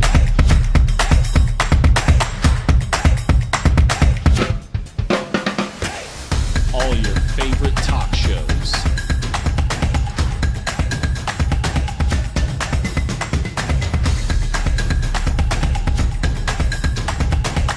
Find it on Pro View Networks. Teenagers love a party, especially during prom and graduation season. Often, alcohol is involved. Some parents think that hosting a party with alcohol in their home will keep the kids safe, but it's wrong and it's illegal. As a parent, to allow your teenagers' underage friends to consume alcohol on your property is a felony. Parents who host lose the most. Don't be a party to teenage drinking. This is a program of the Drug Free Action Alliance. For more information, go to burnco.gov/do-not-host. Hey, look! It's Dwight Goodman! Boom! This place is hot. Let's see if anyone needs my help. How about I drive you madman home, huh? I got this, Dwight. I'm the designated driver. Boom. Sweet. Does anyone need Dwight's help getting home tonight? No thanks, Romeo. I've got a taxi all lined up. Drive safe, Dwight. Boom! Boom!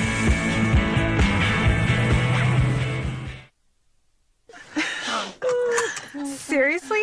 You expect me to drive while you aren't wearing seatbelts? What's the worst that can happen?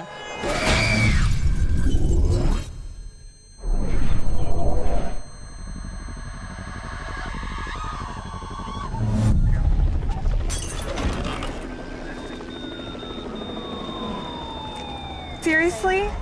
Buckle up. Okay. Thank you.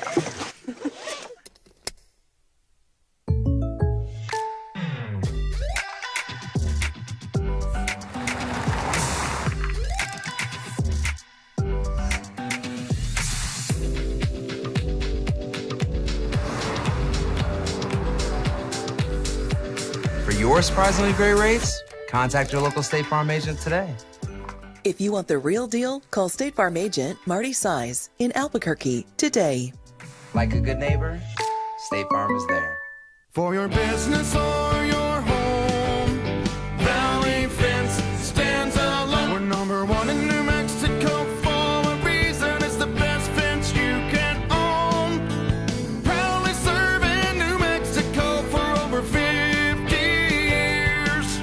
At Valley Fence, the difference is clear. No fence too big, too small, or difficult. We handle them all at Valley Fence Company.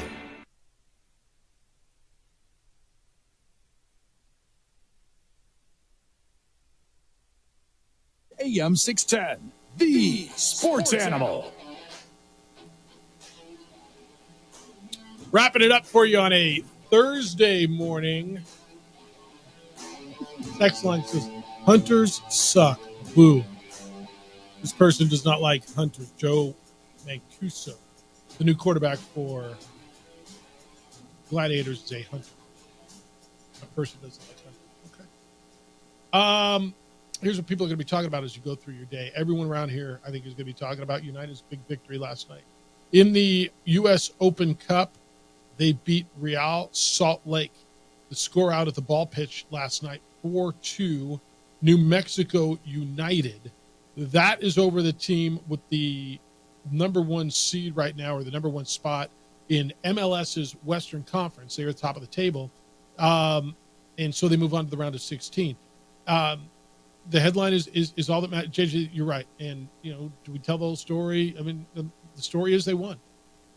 That's really what needs to be told. The story is you beat an MLS team. Yep. You move on in the U.S. Open Cup. And you might not be getting more of these opportunities in the future. So enjoy it while you can. Because less and less MLS teams are playing. Only 8 in this played tournament. in the Open Cup. Yeah, there's just not that many in it. And they're making excuses. And Major League Soccer is prioritizing what they think is best for the game themselves, not the game of soccer. It's a little live-like with the way they run things in Major League Soccer. They said, hey, why would we play in a competition that we got to go against the USL Championship team when we should be focusing on the ones we win that get us in competitions with Man City and Real Madrid? Or I got to maybe play a team from Joe's Bar in Oshkosh, Wisconsin, right? Does that diminish what the Cup means, the U.S. Open Cup? It will. Does it now? Right now, because there weren't many. Would you say there were 8 MLS teams that were in it, and the ones who played aren't playing their A squads? I mean, there were 6 starters. Even when everyone was playing, they don't play their they don't play A squad till the end. Right. If they need them, if they need to try to survive. So they sat 6 starters and their goaltender. So you get to like the quarterfinals, the semifinals, teams usually start playing their dudes. Because then they're usually playing MLS teams. Yes. Usually. Now it won't be that way. There's going to be USL championship teams in the semifinal, quarterfinal, semifinal, maybe even final. Like a USL championship team couldn't win the Cup this year. Right? Does it diminish it because, as you said, there were only 8? How many MLS teams are there? 20-something? So 8 teams opted in, and the ones who are playing are not playing. They're playing their bench, guys who don't play very much. This goaltender had played, I think this was his 3rd appearance of the season. If the competition stays this way, it will water down the U.S. Open Cup. Yeah. All right. Meanwhile, United won, and they beat an MLS team last night. And it was people who called us this morning had a good time out at the pitch last night and enjoyed what they saw. Knicks beat the Pacers last night, 130-121. Jalen Brunson came back from an injury, had a big night. Obi Anunoby hurt his hamstring. We'll see his availability for the Knicks moving forward. It's 2-0 New York as they head back to Indiana. Nikola Jokic was named Most Valuable Player in the NBA for the 3rd time in his career. And we didn't really get into Ipe, did we? Ipe, the Masuhara, the interpreter for Shohei Ohtani, wired Shohei Ohtani's money to a Real Housewives star. He pleaded guilty. He's accused of stealing $16 million, and he's going to do some jail time. JJ, is this a fall guy? Everybody I've talked to says there's no way Shohei did. Is this Chris Carter's fall guy? If it is, they did a fantastic job making sure that there's nothing that connects it to Shohei. Because this wasn't just investigated by Major League Baseball. Like, this was crimes that were committed that were investigated by, I don't know the exact entities, but the judicial system. I don't know what it's worth. And they don't have anything that, at least on Shohei. And could it be some giant conspiracy cover up or behind the scenes Major League Baseball is making sure Shohei doesn't get popped? I'm not saying Shohei was gambling. I'm saying there's no way Shohei didn't. Okay, but then does that matter? Debatable. If his dude was, it's debatable. Just gambling, and he's like, whatever. Yeah, here's your money on a bankroll. I don't know. So let me ask you this: like, if you're giving your friend a bunch of money for gambling, it's your money, but you're just like, whatever. Like, here you go. He's not placing bets for you. He's just doing his thing. Let me ask you this: what if? And I'm gonna throw conspiracy at you, and I've heard this has been done in other sports before. dude, you take the rap, and when you get out of jail, I will give you $20 million. Or I'll give you $20 million. It's possible. And you but take the the rap amount- and you go to jail. Like Shohei is a different dude. If the amount of things that were being bet on were not like big time stuff. So if he just really is, if Shohei Ohtani is a gambling addict, I don't think that. I don't think that. I think Ippei is. And I think Shohei knew about it. This is where I sit. And my conspiracy mind goes to, what if, so what would it be worth to you to go do, let's say it gets 4 years. You go do 4 years, but when you get out, there's $20 million. What's it worth to you? well, I guess you could say that's a conspiracy, but I would say honestly, what could Shohei have been suspended for giving his friend money that he used to gamble with? Maybe. Yeah. Or if Why? Shohei had any interaction with the bookie. Knew it. Well, that would have came out. I think so. All right. Thanks to Joe Mancuso. He was the quarterback of the Gladiators. He was here. So was Gina Thomas, the owner. Thanks to Bill Hancock. He's the executive director of the College Football Playoff. I thought that was a really interesting conversation. If you missed it, it's wherever you get your podcast. Go to our website, sportsanimalabq.com. Click on the opening drive, and it's there. It's worth your time. Get Bill Hancock on our air was really cool. Jim Rome Show is next. The Herd with Colin Cowards after that. 2 Men On is here at 4. We're back with award-winning radio. Tomorrow morning, we'll begin at 7 a.m. Adrian looks great on your side. You found pictures of everybody, man. Even Joe Mancuso with the Richmond Spiders. I saw it. Big day for you. Huge day. Enjoy it. Be good to each other, please. Be kind, loving, caring, and sharing. Tomorrow, Nick Nee and Kenny Thomas will be with us on the opening drive. Have a great day.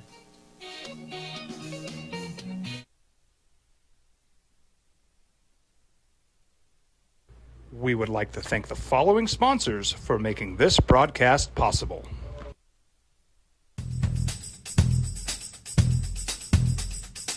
International Protective Services is a proud supporter of ProView Sports and New Mexico Youth Athletics.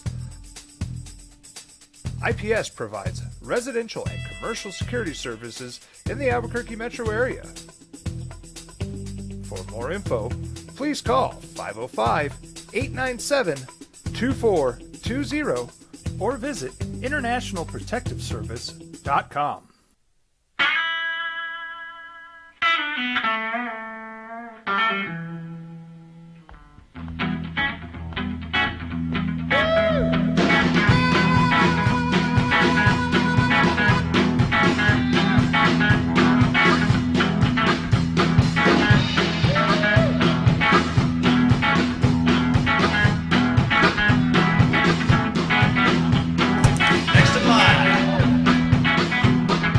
Rudy's is a proud supporter of ProView Networks. Teenagers love a party, especially during prom and graduation season. Often, alcohol is involved. Some parents think that hosting a party with alcohol in their home will keep the kids safe, but it's wrong and it's illegal. As a parent, to allow your teenagers' underage friends to consume alcohol on your property is a felony. Parents who host lose the most. Don't be a party to teenage drinking. This is a program of the Drug Free Action Alliance. For more information, go to burnco.gov/do-not-host. Don't sacrifice quality and flavor when you're in a hurry. Golden Pride offers ribs, fried chicken, red and green chili breakfast burritos, and Frontier sweet rolls. 4 great locations, or visit us online at goldenprideabq.com. Golden Pride Barbecue Chicken and Ribs are proud supporters of ProView Sports. We here at Clark's Pet Emporium welcome you to bring in your pets. We know that having your pet with you makes the experience of shopping for them even better.